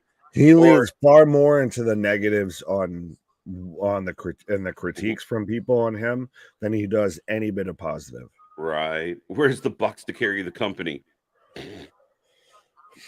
They haven't carried a fucking thing in their lives. They barely even carry their own fucking bags. Fuck is we talking about? Nick, what's your ideal birthday dinner and movie? I'm broken trying to take you out. No, I will answer this because I feel like I halfway have it set up of, I don't know if we're going to have it for dinner, but my wife's going to make fried chicken at some point. But also, so far we got it set up of going to have some elk and some shrimp, some red Argentinian. What? I don't know. It's just gonna have some trim caught me. Exactly. What you laughing at me saying I'm bubblegum shrimp of happy shrimp birthday duvet, to you. Shrimp crawdad, fried shrimp. No, but yeah. We're gonna have a nice day. We're gonna go to Home Depot. But no, and then I guess birthday movie, if I had to pick, probably Predator, the original one with Arnold. Yeah. Go figure. I love that fucking movie. It's great. It's a classic. Dylan, you son of a bitch. That's how me and KJ greet each other every time we fucking pop on stream together. You son of a bitch. Plumber Mox. Nick and KJ, do you see the video of Punk caught red-handed? Well, again, he was under a fucking table. Caught red-handed. It's a little unfair. Well, let's see. We have a fan video, or we could go to the one where Moxley did it live on like TBS or TNT, to where you could see him fucking. Yeah, like he wasn't in the middle of the fucking ring, you know? Right. But yeah, no, definitely. He went. He made sure he got juice. Like he didn't half-ass it, guys. I give him credit. David says Moose has worked Wrestling Revolver before. Maybe the actual Iowa Wrestling Revolver debut, because he wrestled in their Pancakes and Pile Driver show on WM Weekend from 17 to 19. There you go. I did not know that. Fair enough. I want to run through some of these. I'm kind of amazed that ESPN hasn't picked up a wrestling alliance again yet. Why? Well, hold on tight. Right. Revolver is pretty much an Impact supplement. Yeah, you're not fully wrong. It's close. I mean, they, we see a lot of the crossovers, and that's where I think for you and I, we were like, man, we're seeing a lot of the same people. Yeah, that's when we were watching that and House of Glory and everything. And like, we watched Mike Bailey, I think, fucking 7 days a week. Right. Nick, I got myself a red velvet cake in honor to you. Happy birthday. That seems nice. Good job, Larry. Good job. Am I synonymous with red velvet somehow? But right. Nick, I got that one. Yep. ESPN should take Revolver. I think ESPN might be taking WWE. Oh, Friday Night SmackDown. ESPN has GWF and AWA in the past. True story. Are we going back to like the 80s? Yeah. Yeah. Interesting. We get a stomp as a transition move into a pile. Look, what is this? Into a Gotch pile driver. That's over, And right? he sat there and he held it like. Well, no, he survived a stomp and a pile driver. Alvarez fears pork chops is a sign in the fucking crowd. I don't know if that's up there with like Taker fears fucking cucumbers or what, but ESPN. I thought Nick said he was going to have some trim for his birthday. Exactly, he did see money. That's why I popped. What? That's what I thought. How you doing? Keep it moving. Right? Birthday movie Ready to Rumble. Oh, nice. Oh, that's if I just want to laugh. Swanton Bomb. Elk and shrimp cocktail. Why are you laughing at that? That's a good fucking ass combination of some fucking. I thought you said shrimp. And some shrimp. Oh, okay. Yeah, that's hilarious. Yes, I didn't know what it said. I needed to be like fucking Bubba Gump. Time out. The crowd is freaking out right now. There's boos everywhere. 1, 2, 3 was counted. Moxley did not kick out. Oh. Wow. What the fuck? I think is Moxley hurt? What the fuck was that? What the fuck? And new. What? That was so weird. You had Phoenix. I just saw the replay after the shout out Tom Grossi in the front row, by the way. But yeah, you had fucking. I just saw the second like Michinoku small package driver there from Phoenix for. No, I think Moxley got hurt. He did not kick out. I think Moxley's hurt. Because the crowd reacted. The crowd was booing, folks. Look. I want to see the replay of if he like was it. I'm still getting mixed up of like they literally that he didn't kick out versus like he kicked out when he they counted 3. Like the hand came down and then it was like wait, and the ref was checking under his shoulders, but he was flat as a pancake. All right, let me. Yeah, Mox was definitely supposed to kick out. There, I rewind it back. I'm gonna rewatch it. So if I miss anything live, let me know. I got the replay of the stomp right now. I'm watching the replay back. What's up, KJ and Nick? Happy birthday, Nick. Thank you, Jake. And 100% Mox is hurt. Yeah, that seemed like something went wrong there, guys. Well, they're very much checking on him and everything. Yeah, and I can't imagine Moxie was going to have, what, a 2-week run? No. Dude, our captain just got kicked in the nuts. Yeah, we're kind of fucked. Our captain, Nick Chubbed himself. Pause. T's and P's still all the way around. Wasn't this the same setup that Bryan Danielson got his leg stuck between the ring and ramp? Someone else brought that up, and yeah, it may be. Yeah. That's right. That could be accurate. Button, how you doing? What's up, KJ and Nick? Happy birthday, Nick. Also, can Wrestling Revolver take over Impact and MLW by getting TV deals? Yes. It could. Mm-hmm. Trying to find this replay of this fucking spot. I want to see if I can see where he got hurt because right now I've got they're up on the top turnbuckle. No, I'm off. I know I'm behind the live action, but yeah, no, I'm on commercial break while you catch up. I just want to watch the replay. You hear Richard Holiday and Maddie Wierenski in the NXT PC.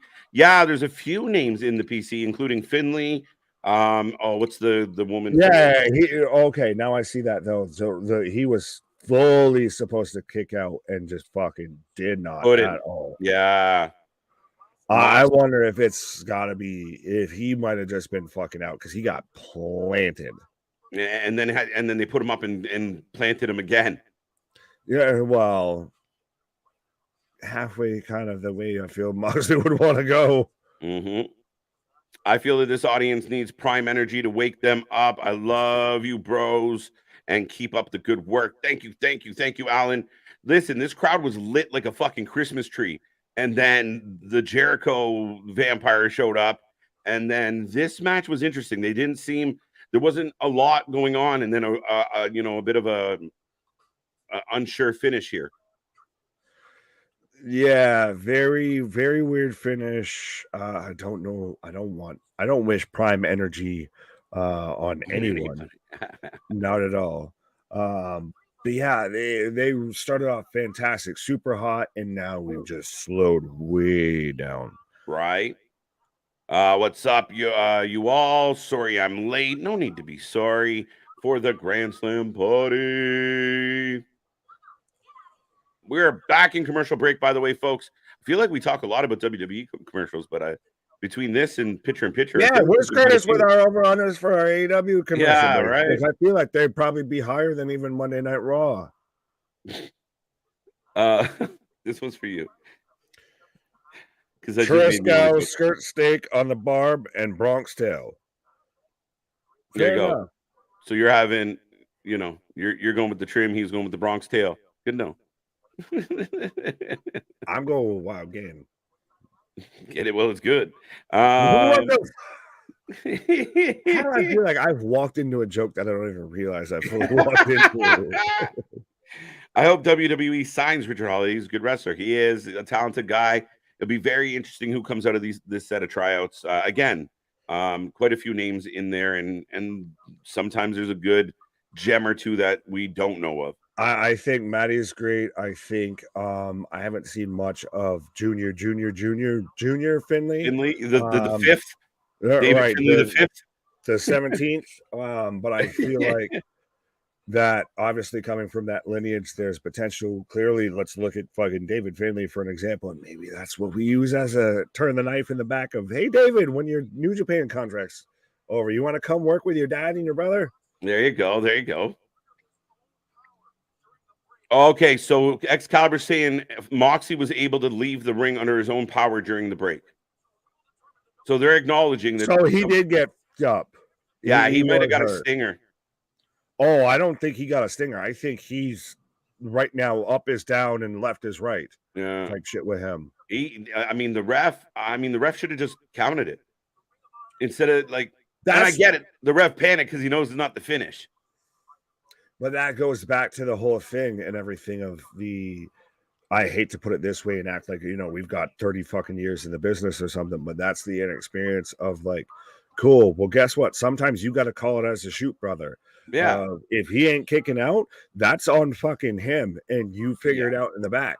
If he's laying there flat pancake and you don't see any type of response from him or anything, Moxley well enough. Maybe you just let your hand hit the third time instead of trying to convince us that he kicked out. And initially the crowd was like, what you heard the boos, like people were buzzing, like that's what happened. But that's the thing, is that's when it gets so weird and so awkward of like, wait, what the fuck is happening here? And now it's like, okay, now that curtain of disbelief has been pulled back of now this is just obvious. Yeah. Does AEW have the same stipulations? If a wrestler messes up, they count 3 no matter what. That's what it should be. Yeah, apparently not. Hey, Tony, the portrait of a star. Look at the entrance. They go black and white. Like I said, I don't hate the character. I don't hate the gimmick. Like, I don't know what it is. And I think it might just be I haven't fully I don't catch your promos fully in live because we're talking and everything, but I just the promos don't fucking work for me. Like I get everything behind it. They're just grating to me. It's I guess it's the counterpoint to how everyone says how I'm a big Tiffany fan, and they have people that are like, I get Tiffany, she's just grating on me. That's a little bit. I mean, I wonder if that's part of the design, but this is different. This is something that stands out in the women's division. Like whether again we can debate the promos or not, but I think you agree. Like she's the only one with a real big persona in the women's division right now. Absolutely. Like I said, it's starting to come around with me on it. Like I said, initially it was one of those. Like I said, this is great. It's much like I said of how certain people initially with Tiffany. Yeah, it's great, and you still see it today. Of like she's great in the ring, but her promos are like nails on a chalkboard to me. I'm coming around a bit with Tony on that aspect, but it's one of those of I get everything. I like everything. I get the promos. I just don't want to listen to you talk like that, sweetheart. Sorry. Right. I think you hurt himself. I didn't hurt nobody. 3-1. Damn. There you go. Soraya with Ruby. Is this kind of really like the first time we've seen Saraya even come out like since All In? Like she's kind of done some backstage stuff, maybe, but yeah, I don't know. She doesn't stand out. Listen. She's losing to Tony. Let's be honest. I'll keep it a buck. That's who I'm taking. Are we gonna have 3 title changes? Absolutely. And 1 no title change. Maybe Tony loses. What's the no title change? You're hoping we'd MJF. actually have 4 titles. No. Oh. No. But I will say, I did say this earlier before we went live. I feel like the reason that they've done the MJF neck injury stuff plays specifically into Samoa Joe because he has the muscle buster and he has the coquina clutch, both heavily reliant on the neck. So it's going to be a shitty day for me if MJF loses. But I think we're going to see a good chunk of title changes here. Tony going for Tony wants to hug it out. Match. We will take your predictions, folks, and we'll see. I mean, to me, this is we saw Jericho Sammy. That's what this is. This is the female version of Jericho Sammy. Except they could actually wrestle. I don't know if Paige can anymore. Yeah, that's true, too. Match probably was inaudible.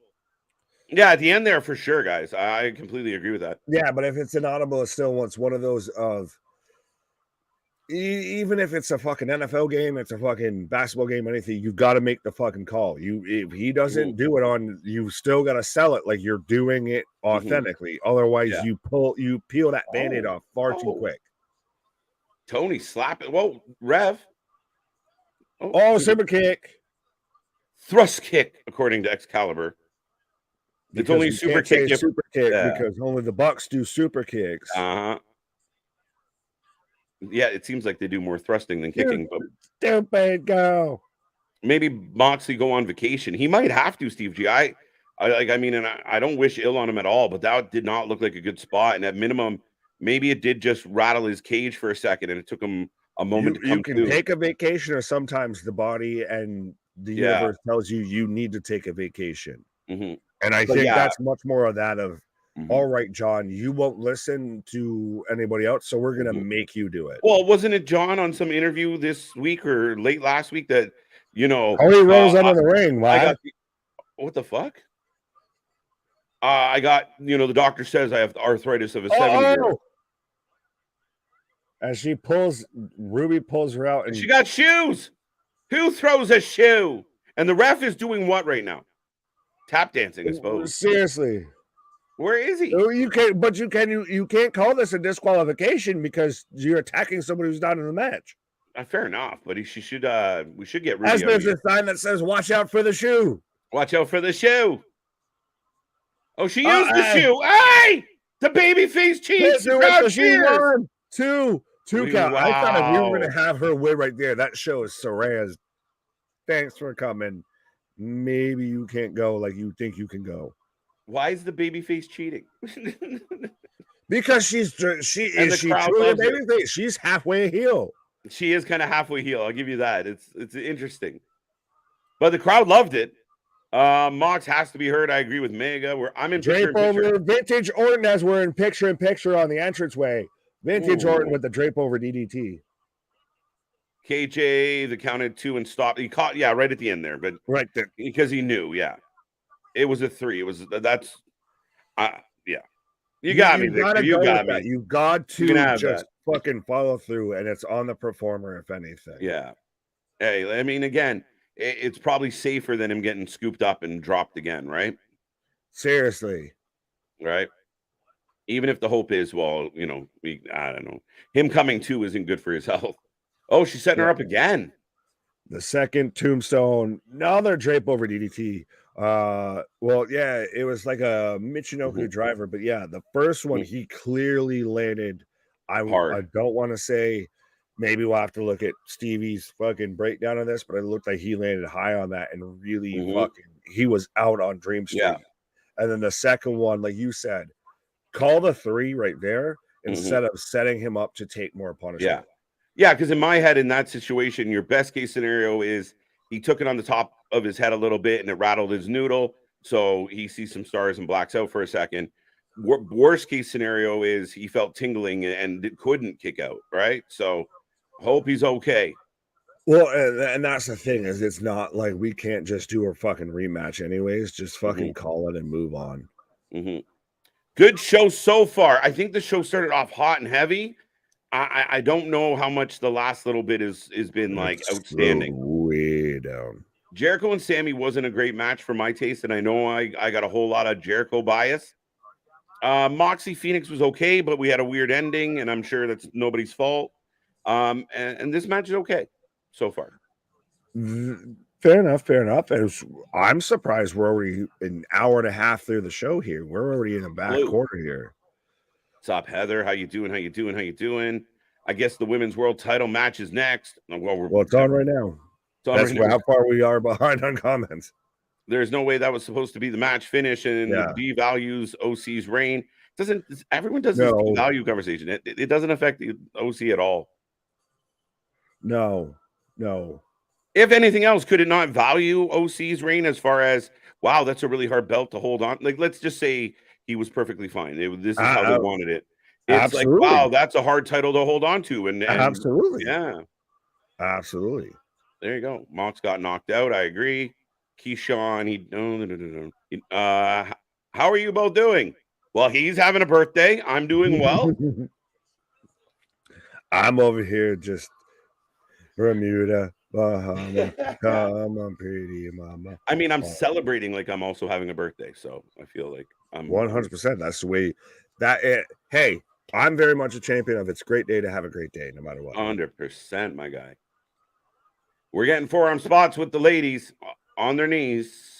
Have you guys watched any videos on Maven's channel? I've seen clips. A little bit of it. Yeah, I've seen bits. Shout out to him. He's gone crazy. Who would have thought that Maven would be arguably like the biggest ex-WWE guy on YouTube right now? Tony takes the turnbuckle off. The ref says, "Give me that," and walks away with it. I love this company. Spray paint. Why is she like fucking she's got to spray it up in the air to make sure she knows that it works? See, what I'm hearing from the crowd right now, that kind of dull murmur is never good for the is never good. No, right? Ruby tosses it into that's Saraya, spray paint in the eyes. Rampage. And I called it. 1, 2 count. Oh, she kicked out. Son of a bitch. She kicked out. Isn't Finley still leader of the boat club? Yes, his brother is. His brother, yes. Got Tony Storm for the win. I wish 21. LOL. I'll say 22. Blackjack. There you go. Heather. 23, Michael Jordan. Only a couple weeks and you'll be 21. Oh, October 12th. There you go. I'm trying to keep up, folks. So yes, turning 21. There you go. Yeah, no, I got mine is technically on the 21. I got that Dion, that primetime number. Pause. Primetime, pause. You got the what on the primetime? Primetime number. Right. It does have a long-term booking, cold and strong. Are we talking about AEW as long-term booking? I mean, are you really going to lean on that one angle? Like, one that we thought that was going to and almost could have, should have, would have ended at All In as whoa! Tony Lance went on Saran and then just says to eat this fucking powerbomb, bitch. 2 count. All right. The crowd went nuts for the kiss. The neckbeards in the building were like, "Oh my god!" Everybody's just instantly record this, save it, download it. That moment will forever live. Tony, I still think Tony's gonna lose this. Happy birthday, champ! I'm taking Tony. Happy birthday, champ! Salute to the champs. Cheers! Wow! Oh, Tony did not hit bust and nobody's home. Wait, what the fuck? Rampage? That was fucking weird as shit. What is her fucking brains in her arse? What the fuck is that? And from the I camera can see the angle, hip thrust if you gotta like you fuck up yourself. why would you And shoot then it from that angle? So we all saw that it get was the ass horseshit. shot. The 100% that was to get the ass shot, and then you get Saraya setting up the Rampage in the corner. But it was weird that she like popped her, like she bounced her around for a hot second. Oh, What the shit though? Like, what now do you do with Saraya though? Tony's gonna keep chasing her. Dude, I'm telling you. I don't get it. Yeah, that's so shit though. That match was better than Sammy and Jericho, though. That's not a hard bar to fucking climb over. Like, cool, I took the first step, put one foot in front of the other. That's not that fucking hard to climb over. Mm-hmm. Who Fuck. birthday? Who dat? Who that saying gonna beat them bang? Paul, welcome back. They just announced that he walked away on his own feet. Yes, we did hear that. So clearly something happened, or else they wouldn't have taken the time to let us know that he was okay, or at least able to get out of the building on his own fruition. Tony with the I lost face. I just like the fucking back-to-back comments here Go. of Mick, not the ass shot, and then followed by Heather saying, he ain't there. I got his autograph. He wanted cake for his birthday, damn it. Sometimes it just works out that way. The universe finds a way. The audience won that match. I don't know. Oh, shit. Was Phoenix supposed to win that match? The Kingdom versus the Hardys versus the Righteous versus the Best Friends. Winner gets a Ring of Honor World Tag Team title match at Wrestle Dream. It's got to be the fucking Kingdom that wins that. You would imagine it's a long overdue for them to have that match. It's the best thing to continue this story. My shit just rose up on me. What? Sky Blue versus Julia Hart. They got 2 hours on Rampage, and holy shit, are they going to put every goddamn match they can on here? As we've got the Hung Bucks, Hangman Page, and the Young Bucks versus Mogul Embassy. Right. No, Phoenix was not supposed to win that match, and by my estimation, only thing WWE has is history of WWE, and AEW came out the same year. That would be equal. I love AEW. I'm glad AEW is doing everything they can. But are they? I like AEW. I really do. They are. Just it's a matter of if they're doing it well. Like, but I don't. You can try really hard, and you can still suck at trying really hard. I wouldn't even. Yeah, fair enough. But the only thing WWE has is history. Let's see, what do they have right now? Roman Reigns. That's probably the biggest thing going in pro wrestling. They just had a multi-billion-dollar merger. Yeah, but all they have is fucking Hogan and Warrior and Piper. Okay. Yeah, no, I mean at the end of the day, and again, it's all about the stories that you put into it. I mean, a night like tonight shows that. Again, you can put together a good card, but we need some depth to it. And not all of it's bad, not all of it's good, though. It's just being straight up. Dun dun dun. It's because she's hot. That's why you like her. Who? Probably. I'll take it. That doesn't matter who. It's probably true. Now the second Who Cares match. There you go. Steve G didn't like either one. Tony C. Stars. So, yeah, there you go. Saraya for the win. Yeah, Tony Storm banged her arse. Like she sat on the turnbuckle, and it led to a rampage, and it ended. Right, yeah. Yeah, she is. And you said it was interesting that the camera angle and everything they took with that. Well, it was just because it made it so obvious that she didn't hit that turnbuckle in any way, shape, or form. She all but sat on it. Like he went into the corner, stopped, leaned over, grabbed her butt, and then got hit with a move. Like from another angle, her selling that she hit her back or hit her ass on the turnbuckle would have worked. From the angle they shot, you were like, that's not even close. you do it to where maybe it's the pulled away side shot there as we've got Samoa Joe walking out, and I like how they're halfway doing it. I was waiting for him to fucking shove some fucking security guard and everything as he's coming out here like the Goldberg entrance. You're ahead of me. No, wait. Yeah, you're slightly ahead of me at the moment. Fair enough. Mm-hmm. I listen. I think I just don't think Soraya is what she used to be. Sergio is just out here to just be salty upon salty here. Go watch AEW, not WWE fan at all. Sir, that is what we are literally doing right now. Yeah. Thank you for joining the club. This is how, Sergio, you become a member because we're watching AEW as you're telling us to watch AEW. Main event up next, MJF to retain. Joe Berg. I do like it a little bit. Favorite underrated comedians. What's his name? Well, I like Jeff Tate. I'll personally say that. Jeff Tate's not bad. There's one that's the Cam dude that's on Kill Tony that's been featured on him. Cam, he's funny. Kill Tony's awesome. I'm trying to think of someone underrated. I mean, Joey fucking Diaz.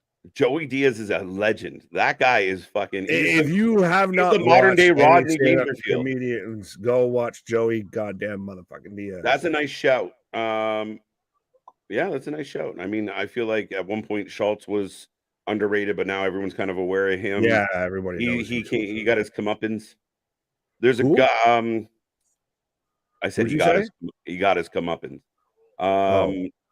Shit, who was it that I watched the other night? No, well, Ari Shaffir, obviously, but he's super. I don't love Ari. I don't mind him. I think who is it? Ali Sadiq. Ali Sadiq is 100%. If you have not watched Ali, go and watch him. Mm-hmm. Larry, Portrait of a I bet you I'm broken. You didn't expect us to actually have fucking answers to that question, did you? Of course we do. Who was it that I watched? Jimmy Carr. We're entertaining as shit because we can watch just stand up and shit all the time. Jimmy Carr's a good shout if you want to. It's some real dry, quick kind of one-liners. But is he? Would you say he's underrated? I think he's. I think for the North American, I feel like he's underrated. Fair enough, but maybe not. I like. I would say top 3 that I would recommend people to go and watch.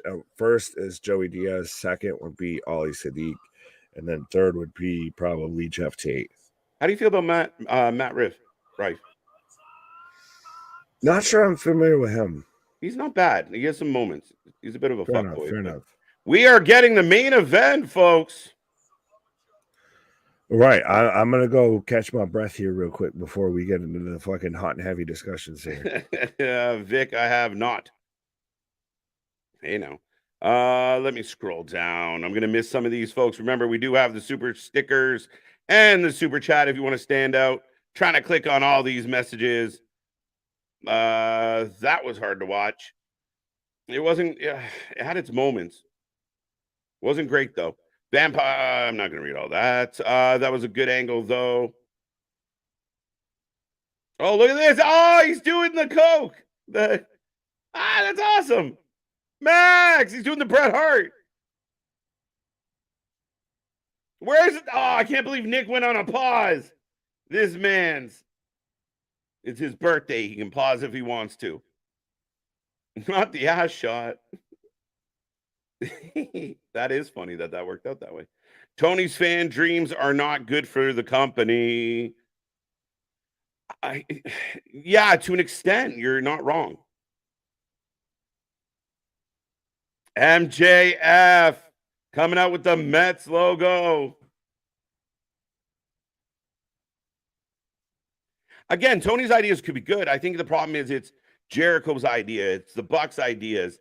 It's everybody being in this like melting pot of utopia booking where everybody kind of comes and says, this is what I want to do. And there doesn't seem to be a filter for somebody to say, yeah, you know what, Chris, that angle's great, but we're going to wrap it up in a month or 2, not a year. You know, like somebody to kind of put controls in there. What up, KO? Beans, ice cream, bars. What's up, J Boy, by the way? And I think Beans is in the house. This is why TK should be pushing Taya. Outcasts suck big time. Outcasts haven't been good, Steve. I'm with you. And I feel bad for Taya. Taya, had to go out on X or Twitter and let everybody know, like, she was taking a lot of heat. And to be honest, she's outstanding. I've seen that woman have dozens upon dozens of good matches. And for people to say she's not talented, they don't know any better.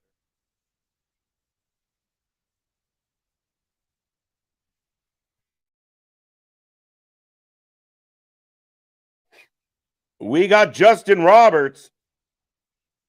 When is Jamie Hayter coming back? I hope soon. I feel like she's been out for what? Has it been 3 months? She's been out for a hot minute, Keyshawn, so sooner than later.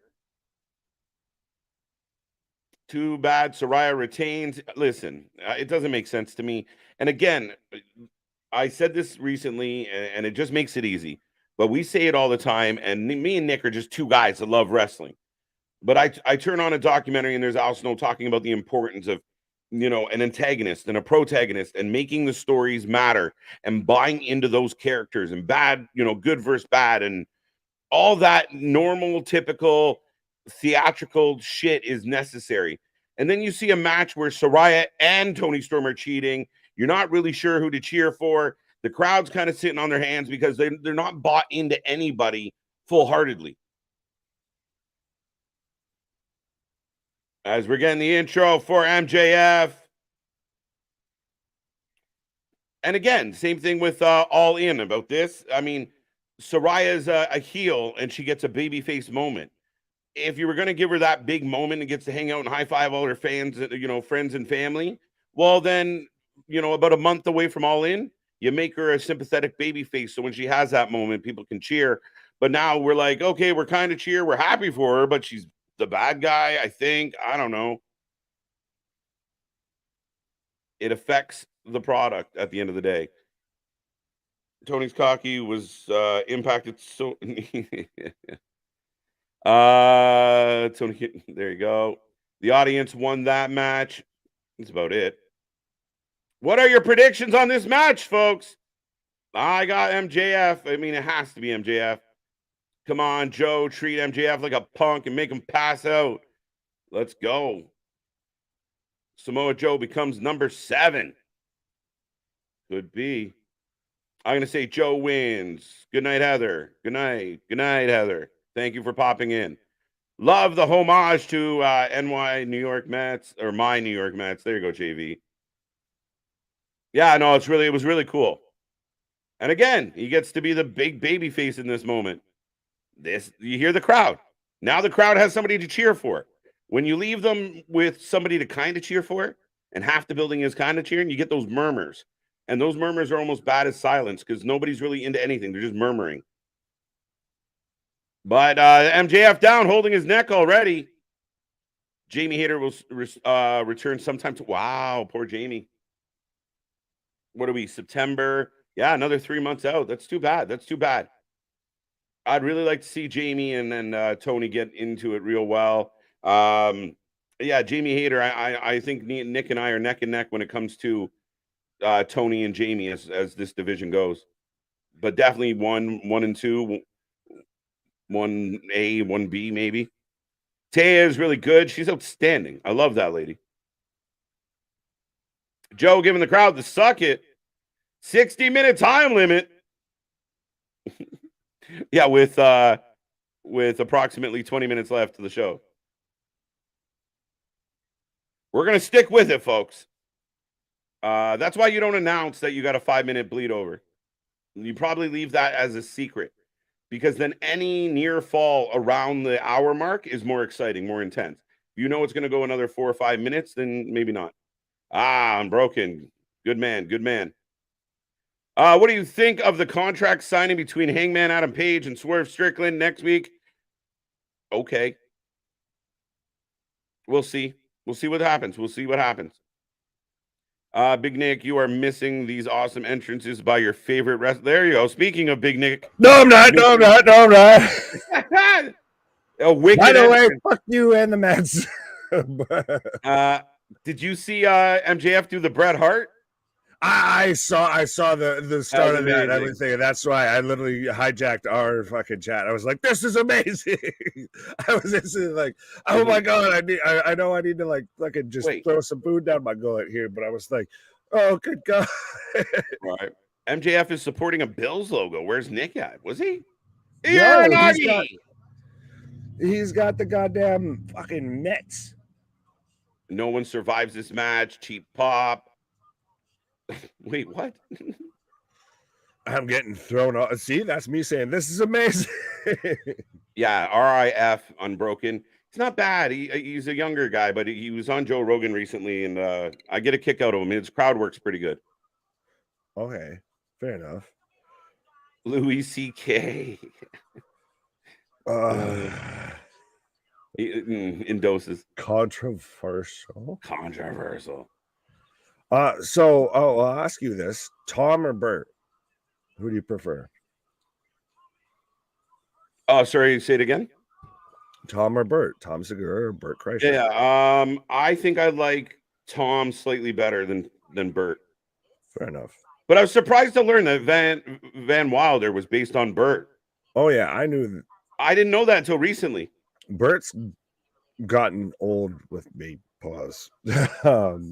I like Tom more now. I used to like Bert a lot.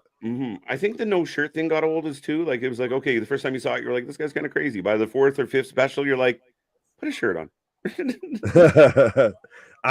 the thing though, is halfway I'm like, I feel like I'm kind of the Bert out of the two of us. So I'm like, I can't really hate on the man. Right. I keep my shirt on, but still. Nick, that was a throwback entrance to NXT when Joe pushed MJF into the wall. I was waiting for him to throw some other security guard into the fucking wall.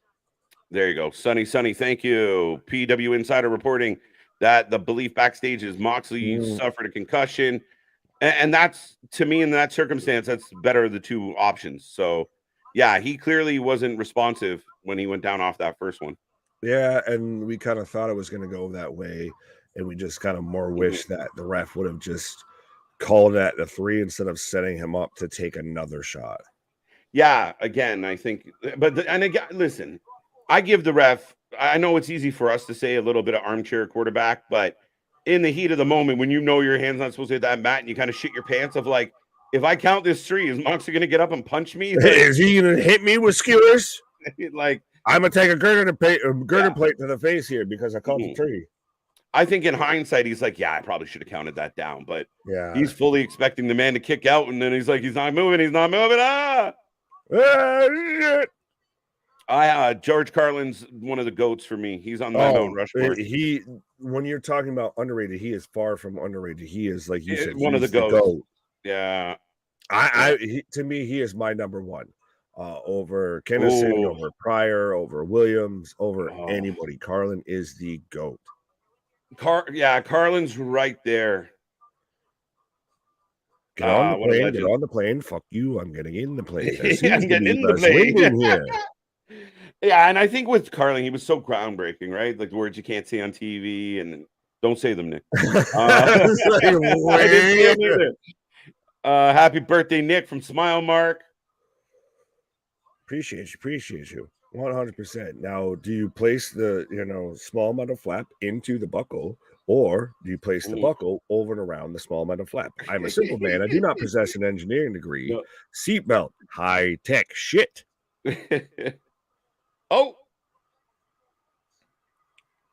Clothesline not successful. Well, no son of the clothesline. We still got the K2 tape on MJF's neck. I'm telling you, the fucking Muscle Buster and the Kata Hajime, the Coquina Clutch, are weighing into that heavily.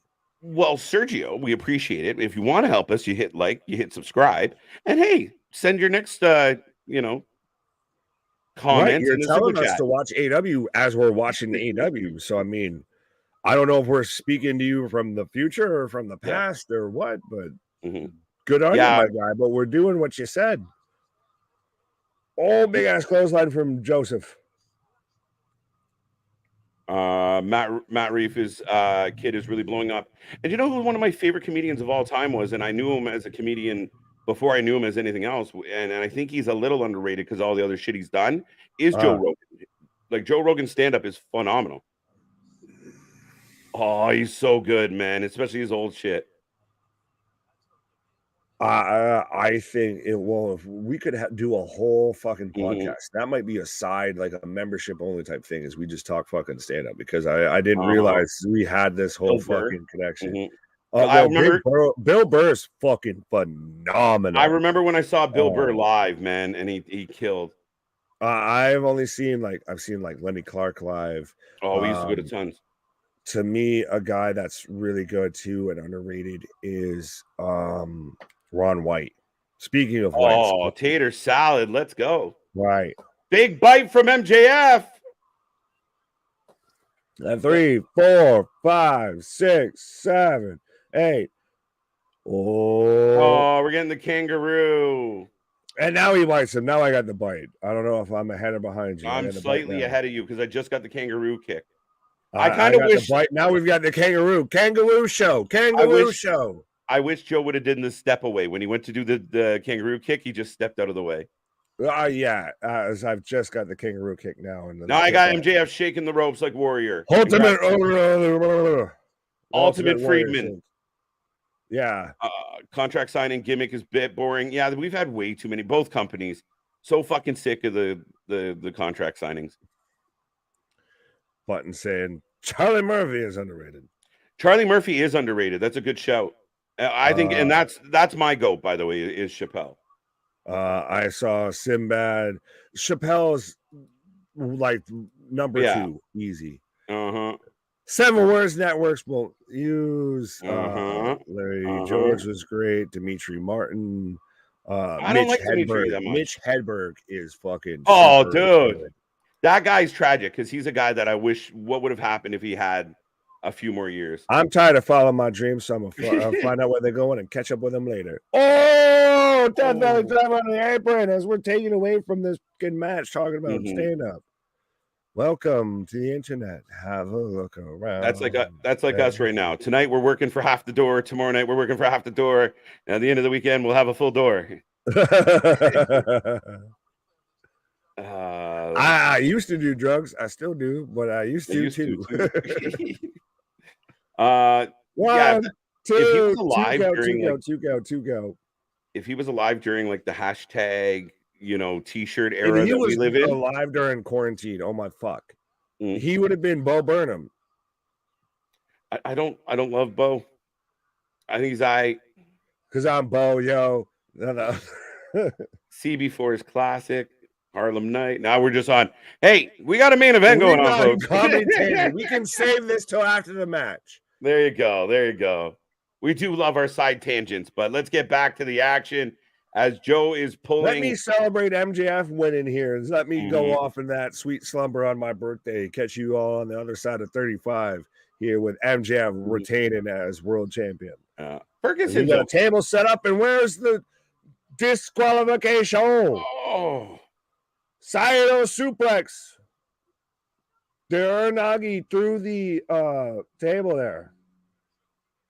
Let Roderick and the ref fucking saw it. How is that not a disqualification? I literally banged my table and the fucking mouse jumped to the point that it was like, do you want to rerun? No.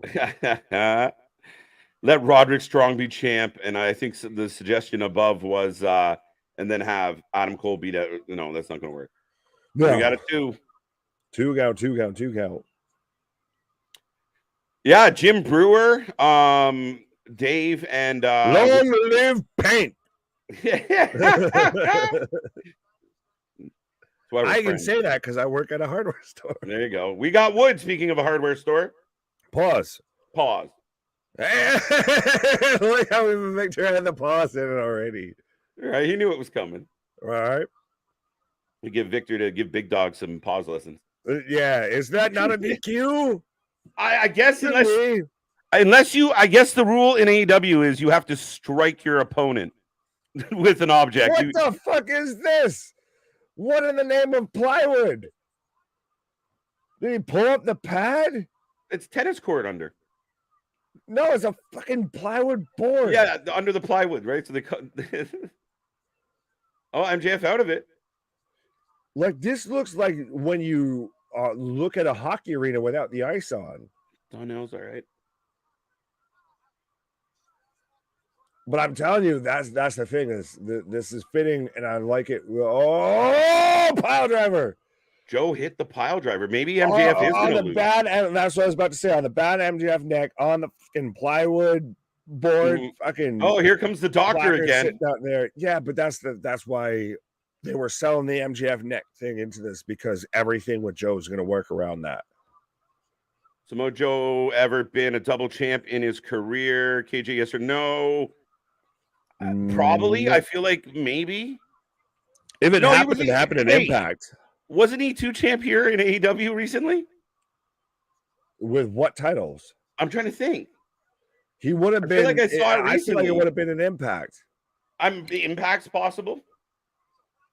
As MJF, Joe's still. He had the TV title. Did he have both TV titles at one point? He was TV Joe. He was the king of TV. Very true. I forgot. Yeah. Right. Very valid. Very valid. Good call. Good show. Again, you make it a little more substantial. TNT and TV. Yeah, see, everybody's saying TNT, TV. Yeah, TV, that's right. TNT. He had the TV and the TNT. It took me a minute to get there, folks, but thank you. The vitamins make the brain cells stick together. The clouds. All right. Right. It's hard to navigate through the clouds. Ooh, MJF spitting in Joe's face on him and clapped him for it. And just like straight hot tui. Yeah, no, that's definitely a clap. Hot tui. Eddie Griffin, not bad. Cat Williams, older Cat Williams. Some of the newer stuff's not great. Yeah, no, Cat Williams kind of went off the fucking rails. I mean, if we're gonna go, tilt-a-whirl, powerbomb, two out. If we're gonna go into just naming good comedians, then Bernie Mac, like Bernie Mac, talking about Bernie Mac's legend. That guy was. That's the thing. That's a GOAT status. Like, that might be a thing if we had to establish our like GOAT stand-up, like lineup. And when I have a box, the entire collection of everything the man was ever in and on, because growing up, I really loved Rodney Dangerfield. See, I have that with Carlin. I also have it with Carlin. I love, Carlin. I like Carlin way better, but Rodney was good. He was full of those punchy one-liners. Well, and also, I guess, underrated, and to kind of what I like, and I think I tend to work in, is Don Rickles. Don Wrinkles, that's going. Yeah, that's the full. Take my wife. That's the ultimate roast. Take my wife. Yeah, go ahead, take her, please. Our scumbag is the sign as we've got elbows answered by super kicks. Oh, that's a good point. Got the hot shot, the cocaine. Now MJF's got the low blow. So the baby face cheating again. The low blow, the mule kick, and the low blow. I know I'm picky about this, but again, you got a baby face throwing a low blow. I want the bad guy to cheat, and the baby face now he's getting a pop behind it. I don't mind it. I don't mind this at all. That was It's a funny story. Poor him. Chris Rock's GOAT, one of the GOATs.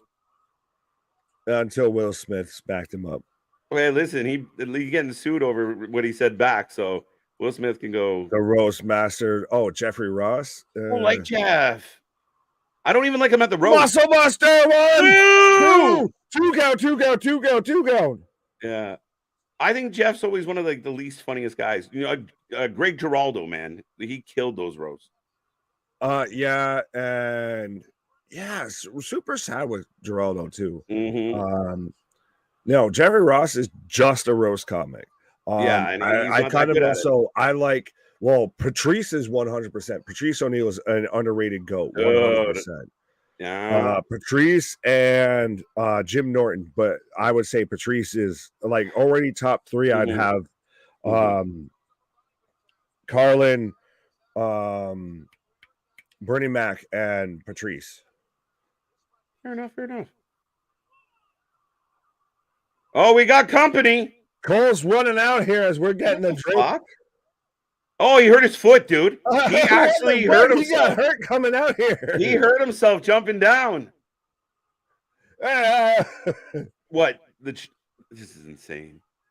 Chris Rock, Richard Pryor, classic Richard Pryor. Right. Ah, MJF's hooking up, and he's crying, he's watery eyed. As Adam Cole literally had a hop, skip, and a jump down there, hippity hoppity. All right, Schneider's okay. I like Gaffigan's not bad. Jim can be funny, yeah. I like Patrice the legend. Red Fox. Oh, trust me. Why do you think I constantly do that? Elizabeth, yeah. There you go.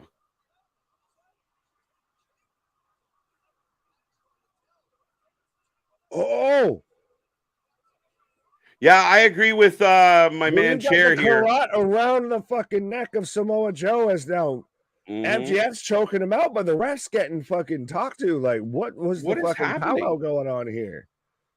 Is he out? Is Joe No way. No way. They gave it to him because he's out. That's some. I get the result. That was a shit finish. That was a horrible ending. It got really convoluted at the end there. Yeah, he's hiding the fucking karate between his fucking armpit here. I like that you're still teasing, you're still selling that MJF's gonna be the hero, he's gonna cheat the fucking win, but it's like, yeah. Oh, he's telling him put the ring away. Yeah, I don't love this. I'm wondering, like, it's a double heel. Chappelle is also, I'd say, top 4. Also, Chappelle's my guy. Yeah, Carlin, Chappelle. Ooh. Adam Sandler's comedy album is not great. A man who passed away, who one of the best shows I ever saw live. He tore the actual building down on the same night I saw Bill Burr. Was John Panette. I was about get out of line. Literally, fun fact, since it is my birthday and everything, is we've got Joe now staring down fucking MJ. I'm always gonna reach out. Are we gonna start the show with a handshake between mutual enemies, and we're gonna end it with a handshake between mutual enemies? That is an interesting visual to fucking, if you think about it. Big picture. Yeah, it's just I don't. But again, he cheated the handshake. So why would a guy like Joe shake MJF's hand when he was using the ring, when he hit him with a low blow? Like, it seems crazy that it wasn't like he beat him straight up. But does Joe respect that? Like, you did whatever it fucking took to maybe. Okay, fair enough. I would say that because Joe's the same type of guy. If I would do whatever it fucking takes to beat you. Yeah, not bad. But no, it's so funny that you mentioned John Panette because I was actually one of my birthdays like a while ago. I was gonna see him, and then he had passed away, unfortunately, before that. But yeah, you go now. You scare my wife. You don't eat here anymore. Oh, that's the best shit ever. Free Willy. Free Riri. Yes, KJ. What's up, Kyle? How you doing? MJF being so, yeah. Could there have potentially been a spot where Adam Cole had to do more? But well, you've got watch Cole turn on MJF. What was it? Nah, it would hurt real bad because it's AEW and they book like idiots. I think it's a very flat ending considering how amazing this show started. I'm sorry, guys. I feel like a lot of it was meh after the beginning.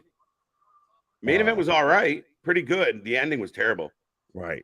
Lewis Black is amazing. Daniel Leary. Fucking constantly just like this of just Lewis Black just constantly shaking, constantly. Yeah. Lewis Black's why would you do it? You fucking idiot. MJF with a little peck on the cheek to Adam Cole, and I think that caught even Adam off guard. He's like, "Oh, hey, how you doing?" Like this, the ending of this show, especially because they like advertised run over. It feels like this part is going really long. Like they didn't maybe finish that match the way they thought they were going to. To me, it's with this. They started off really great, and they just went kind of downhill since. Like they never. You can't tell me right now this is ending anywhere near as high as they were at the start of the show. No, if you ended with Kingston and Claudio. No, Yeah, I don't no, even want to say that because I don't think no, I Kingston don't and think Claudio that. would No, have I just mean, survived the shit around it. yeah, no, I just mean by the energy in which they brought. If this match had that energy, and again, did you notice like that match was relatively Claudio and Kingston was relatively straight up, no bullshit, no real fucking around. Two guys mono a mono, and that makes sense when you shake hands. I kind of agree with Richard here. Like the babyface cheated the fuck out of this match.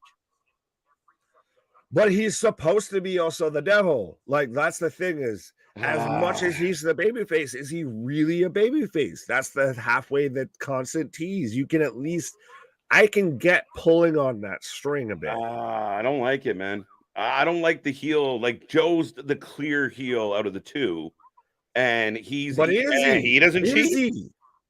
Oh, for sure. Everyone like he's the mean guy. He's the bad guy. Like that's his whole thing. Like he always sticks heel. Well, not always, but that's where I But mean it gets muddled. depending on your perspective, he could have But if been the MJF one. doesn't cheat, if Joe throws that low blow and that crowd's going nuts, they want MJF to win so bad, and then Samoa Joe throws that low blow, gets a near fall, the crowd would be like, "Oh no, he's gonna lose," right? Or puts him in the fucking lock, and then MJF gets out on his own accord, right? Like his little buddy coming to the ring and clapping on the I will thing. give you that they very much did it to where they reestablished a bit more of MJF has still that heel tendency amongst him. Yeah, I don't love it. Versus he went super hardcore. He's the clear cut, absolute babyface, unquestionably. When you got the low blow, the fucking karate to fucking win the match, like you're establishing that MJF can still be that heel, and I think you're almost halfway establishing maybe Cole follows him on that journey. I guess again, I think it's overcomplicating shit that could be very simple. And again, I think you're doing again for the same reason. Like, so you and I right now are kind of having like this debate of who's bad, who's good. And like if it was bad, that's really, really bad. Yeah, and it like makes me awfully mad. He's bad, he's really, right? really mad. What you gonna do? But yeah, I mean, Ghostbusters? You said 7.5 out of 10. My head went somewhere else. It's so funny. Bobby says 7.5. Folks, if you are new here, we take a rating out of 10 on all the shows. And again, I mean, I'm a fan. I tuned in. I liked it. For the most part, I just feel like they're in their own way and a lot of the same shit. Jericho should be a clear defined heel.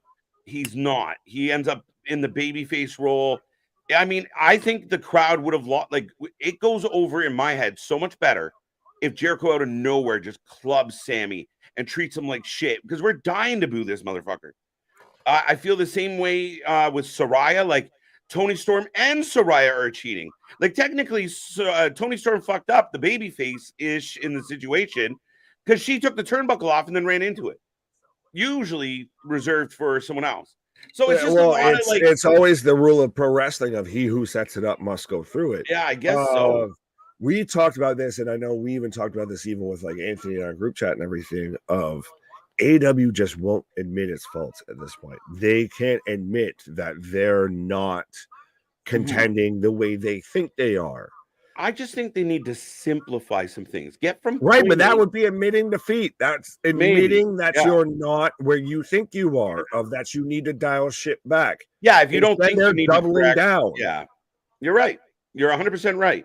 And I think they just have to find a way to get from point A to point B nice and clean. Tell a very good story from point A to point B. You don't need all these other fucking juxtapositions. If they dialed it down, I think they'd really be able to fucking focus and really would find some fucking magic there and get back to what really got a lot of people into AEW. Yeah.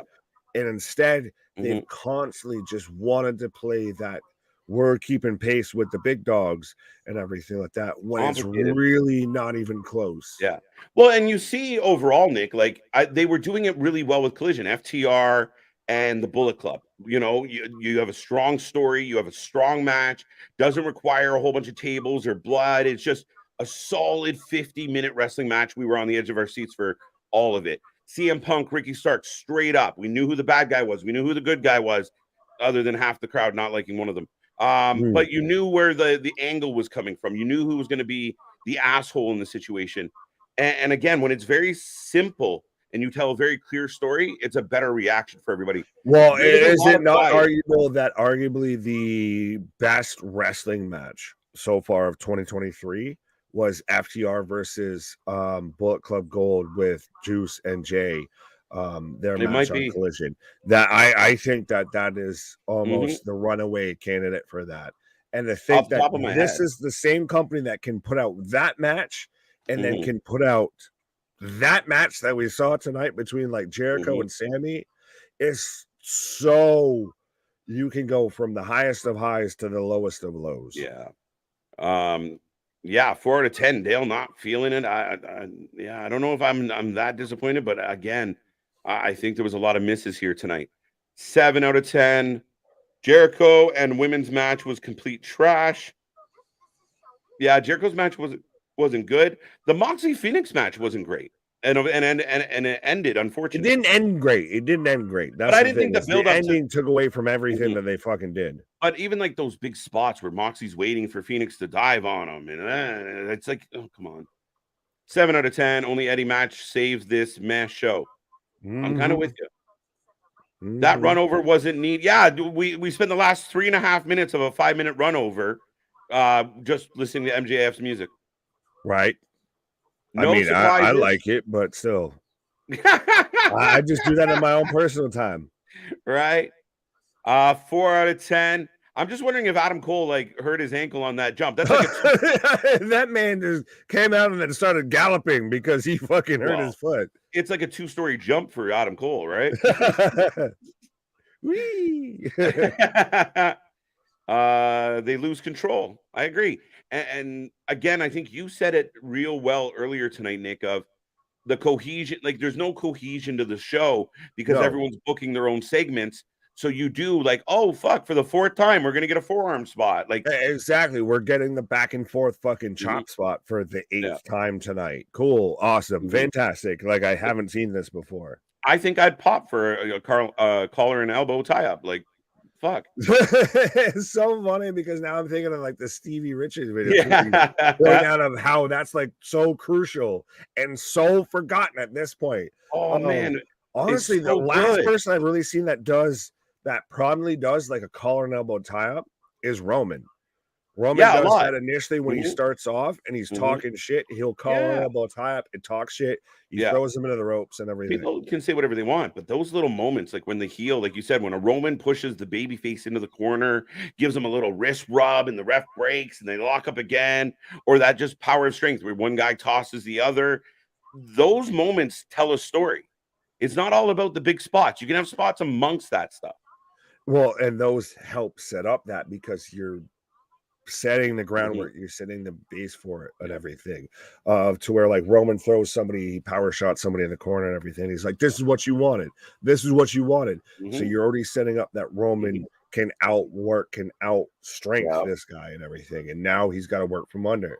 Yeah. So Cole's no longer. Not only is he no longer mad about the cheating, he's helping. He's aiding and He's abetting. actively involved.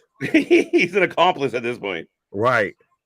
Instead of trying to talk him into being a good Maxwell, he's like, "Fuck it, we're gonna be fun and good together." I suppose. Right. Michael Winslow from the Police Academy, talented guy. Adam Cole is limping. Oh, He was. Did you ever that jump on? man, Yeah, Winslow's only known for fucking sound effects. yeah. I mean, he is what he is, but he's not bad. It's like Six, saying Frank Caliendo's fucking phenomenal. right. Like Frank Caliendo's only known for impressions. For me, ending looked like something else was supposed to happen. I'm with Mhm. Tony on this for sure. Could you imagine you Absolutely. lost Cole and Moxley on the same night? After you've already fired CM Punk, Right. 7 out of oh, 10. and Right. you're only selling half your fucking tickets. Oh, Mhm. it's getting hard out here for a pimp. Right. Dane Cook was huge. I saw him twice. I went back and saw him again. Yeah, Dan Cook was huge, just like Carlos Mencia was huge. Oh. Ooh, Yeah, you can ooh. have that. Let Yeah, me move it you on can back. have that. If that was a wrestling comparable, I might debate it, but No, I love Dane. Money, I saw him live. There you go. Started with a 9 rating, ended with a 6. Just meh. I hope TK wakes up. He needs to push Taya. Taya is the best he got right now. I don't know if she's the best, but she's in that upper echelon group that's being underutilized. I don't think Ruby Soho wrestles enough. But could you see him pushing someone like Taya, especially if we've got the news of Jade's pretty much all set to show up at a moment's notice on WWE of, all right, so I'll take your giant powerhouse that I built and I'll take my big powerhouse personality female that you've kind of built up and I'll make her a forefront. I guess. I mean, I don't know if they feel that way, especially with Taya's kind of role. I just think what you got to do is look at your roster and literally evaluate the talent and what they bring to the ring. Like, be honest about Jericho. Jericho, I can find a use for you, but you can't be out there running around with young Sammy Guevara because he's running in mud playing with you. So I think he's just got to be a better. You got to assess the talent, and you can't book with your heart. You got to book with your fucking brain. And this guy's just wants, like, again, I think that's what it was such a downfall of the whole Punk situation is he just it's this again, it doesn't all help friends wrestling. I think Nick was in Police Academy. Whoop whoop. That's the sound of the police. I'm clear. They had yet another a fucking underrated rapper, by the way. Yeah, they had that's a good point. They had yet another pointless filler tournament that 99% of the people knew Joe was going to win anyway. Just to have him finish like that. Yeah, it's a weird ending. The handshake kind of throws me off. The booking of MJF's gotten weird since All In, and it's not even the story between him and Cole had to end there. No, we were all just anticipating it was setting up to that. It was building to that precipice. And then when it didn't happen, it fucking went over like a turn a punch bowl. Yeah. And now we're just still trying to skim fucking Kool-Aid out of that punch bowl. Yeah, I think if if they wanted to be like that DX, that like the baby faces who fuck around, like we lie, we cheat, we steal kind of vibe, I would be right with it, but they weren't there. And then when they started getting along, it started working. It started getting over, and then it got all like all this separate shit. So when Adam Cole comes running out tonight, I'm not like, oh shit, his buddy's here. I'm like, oh, Cole's here. Okay, right. I guess. 0.5 out of 10. Well, JV, that was sloppy as fuck. I give the show a 0.5 from 0. Is this just you mad because you lost in fantasy or something? 8 out of 10. AEW lost their way. I can't sit through an entire show anymore without wanting to go to bed. The ratings you're going to see this on the ratings. And I know people want to take those with a grain of salt. But if you start with a certain audience and you lose that audience, that matters. That's immeasurable. 5 out of 10 sloppy joes. I like this. Release the Kraken. Kenny's saying, can someone tell me why the Dark Order is getting pushed again? It's been 4 years and it's really past its usefulness. All friends wrestling is why. Because the big scary man, the big Chicago man, he got fired of. We got rid of the bad man. The bad man went away now. So now we can book what we want to book, even if it doesn't make sense and no one gives a shit. Right. And again, I think the thing, like the point with this tournament is Joe just like a blow off, right? Joe shakes MJF's hand. We all go home. So yeah, you have this tournament, and it didn't even really give us a contender. It gave us a match, and not a good match, honestly. Thank you. Yeah, not a good match. Like let's fucking keep it a buck. MJF Cole or Jericho KO best friend duo. Jericho and KO was better, I think. Yeah. Hey, I'm 2 in fantasy. I'm not undefeated. Well, there you go. The champ. 6 out of 10. 0-2. No 0-2. 0-10. No Trish. Clearly, I'm turning off at this point. Keyshawn, Butt Osprey, Flippy People, Spot Monkeys, 800 super kicks a match, 75 star matches. Plans change. What the fuck? That's all yeah. I get where you're going, Daniel. Thank you. That's hate what we deal with on a regular. Hated the ending. 7.5 out of 10. Ooh.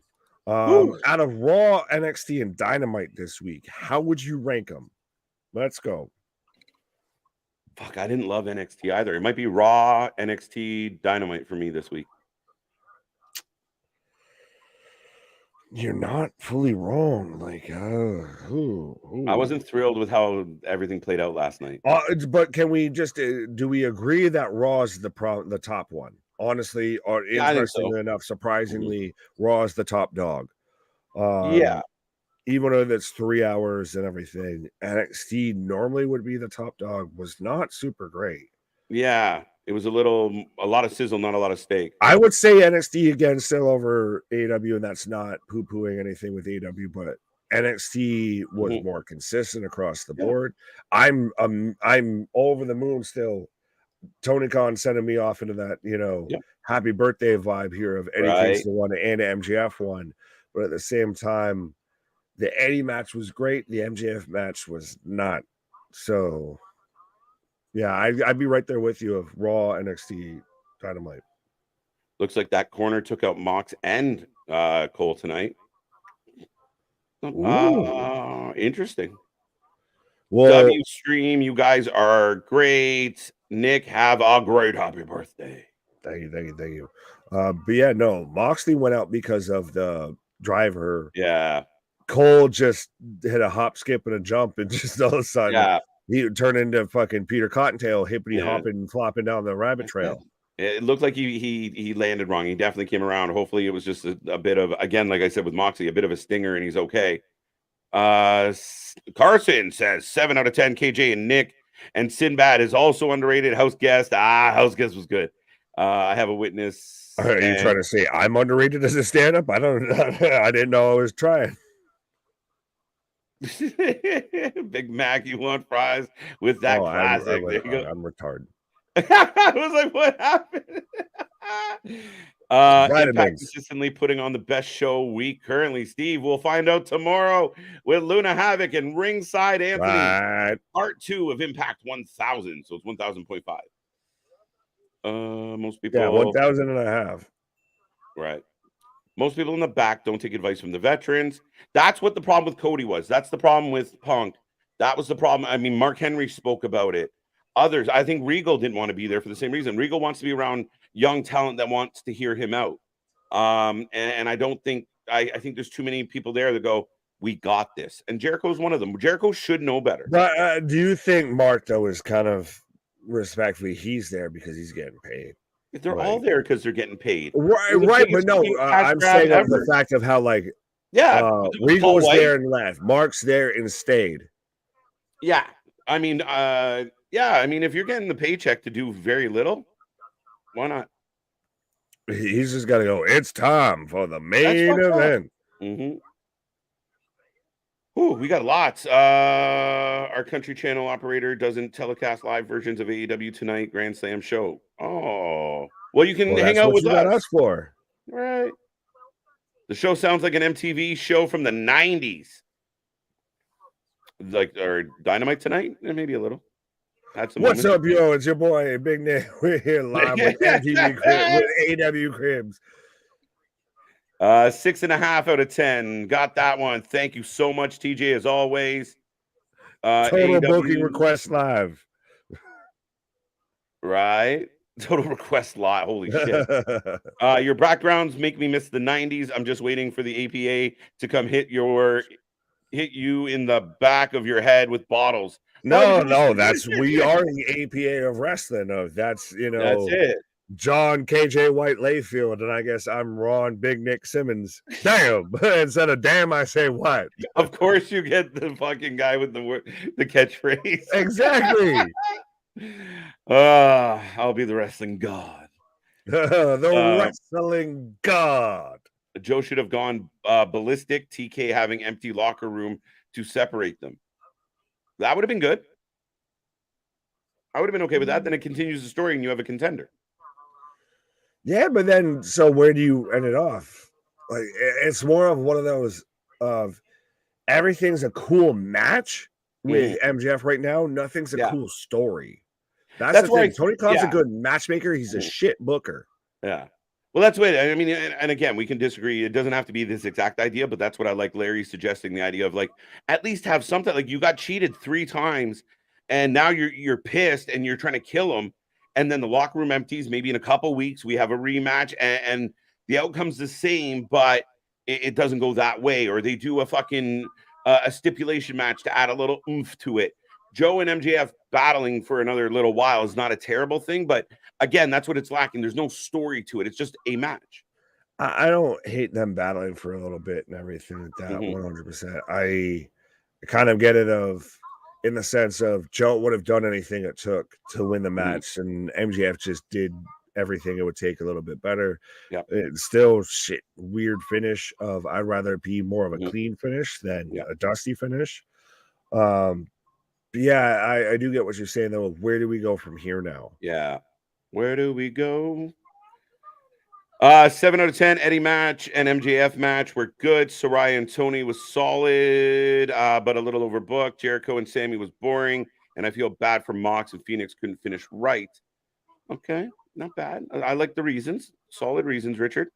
NXT been okay, but I give the nod to Impact. We haven't got there yet, Steve.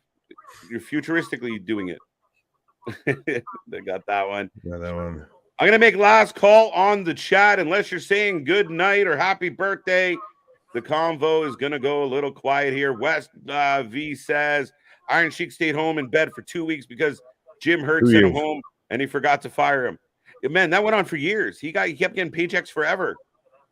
That's the big reason why the invasion angle initially sucked when when Vince bought out WCW, is because so many people were on guaranteed contracts. You would have had to buy them out to get them to show up.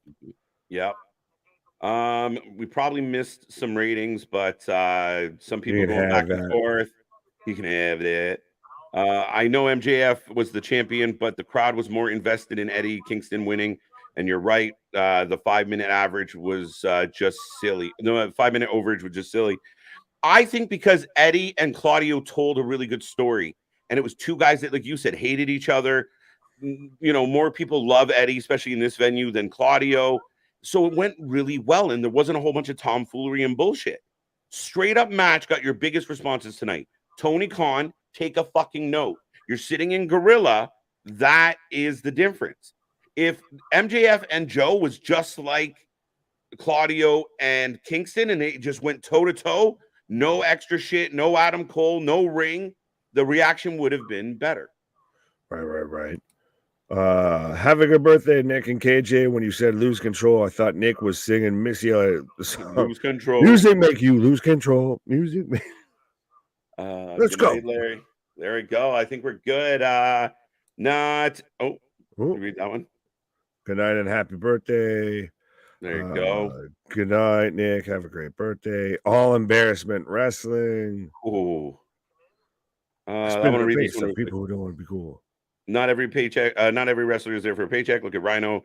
Yeah, I don't think every wrestler is there for a paycheck, but I do think that a good amount of people took advantage of Tony Khan's generosity and open bank account. Oh, sure, I'll take a couple mil. Oh, you know, you talked about independent wrestlers getting up to 5 times, 6 times what they were making on like money they never even thought possible. And then when Tony didn't want to use them, they just sat at home and collect a check, or they went and did their indie circuit and they're making bank. Look at guys like fucking Joey Janela made great money. I think people took advantage of that. Oh, 100%. That's why to me, it's hilarious when Tony's, critiquing of WCW of having a huge roster and overpaying people and everything. And it's like, monkey see, monkey do. Yeah, I agree with you, bro. No, that was a fun night, folks, of action. Nick, happy birthday again. I hope you had a fun one, my guy. You got your 2 wins. Right. Well, I just want to touch on this. Renee make a tournament for Woman Revolver. Whoa. Big things popping, little things stopping. Right. Up to something. Season never sleeps. You never know what might be percolating and peculating. There you go. There you go. With all that being said, folks, Luna Havoc, Ringside Anthony are back here tomorrow. Impact 1000 Part 2. It's going to be a fun one. Then your Tag Stream Champions will return on Friday for a doubleheader. and we got so much more coming your way. We'll keep you posted on all the stuff. Go check out Luna's WrestleMania review. Check out our shorts and our news clips when they pop up. Click that little bell so you don't miss a thing. Go get yourself a t-shirt. Be a part of the family. Happy birthday to you. I was like, I might have to say this myself, but we got Jason saying, keep it pimping. Absolutely. Happy 100%. birthday Keep it to your pimping, player. Happy birthday. Happy birthday, big delicious Nick. What? Pause. What? Good night. Thanks, guys. Down, yes. boy. Right. Pause. 100%. But yes, I'm having a lovely sip of some Buffalo Trace hashtag, not sponsored. But absolutely chin to fucking everybody all around. I appreciate everybody. This has been fucking amazing. And I'll catch y'all on the flip side of 35. Our shit is real. Our shit is raw. Our shit is authentic. When you're talking about wrestling, you better put that 4 live with it. Once again, happy birthday, my guys. See everybody on the flip side of those candles. Good night.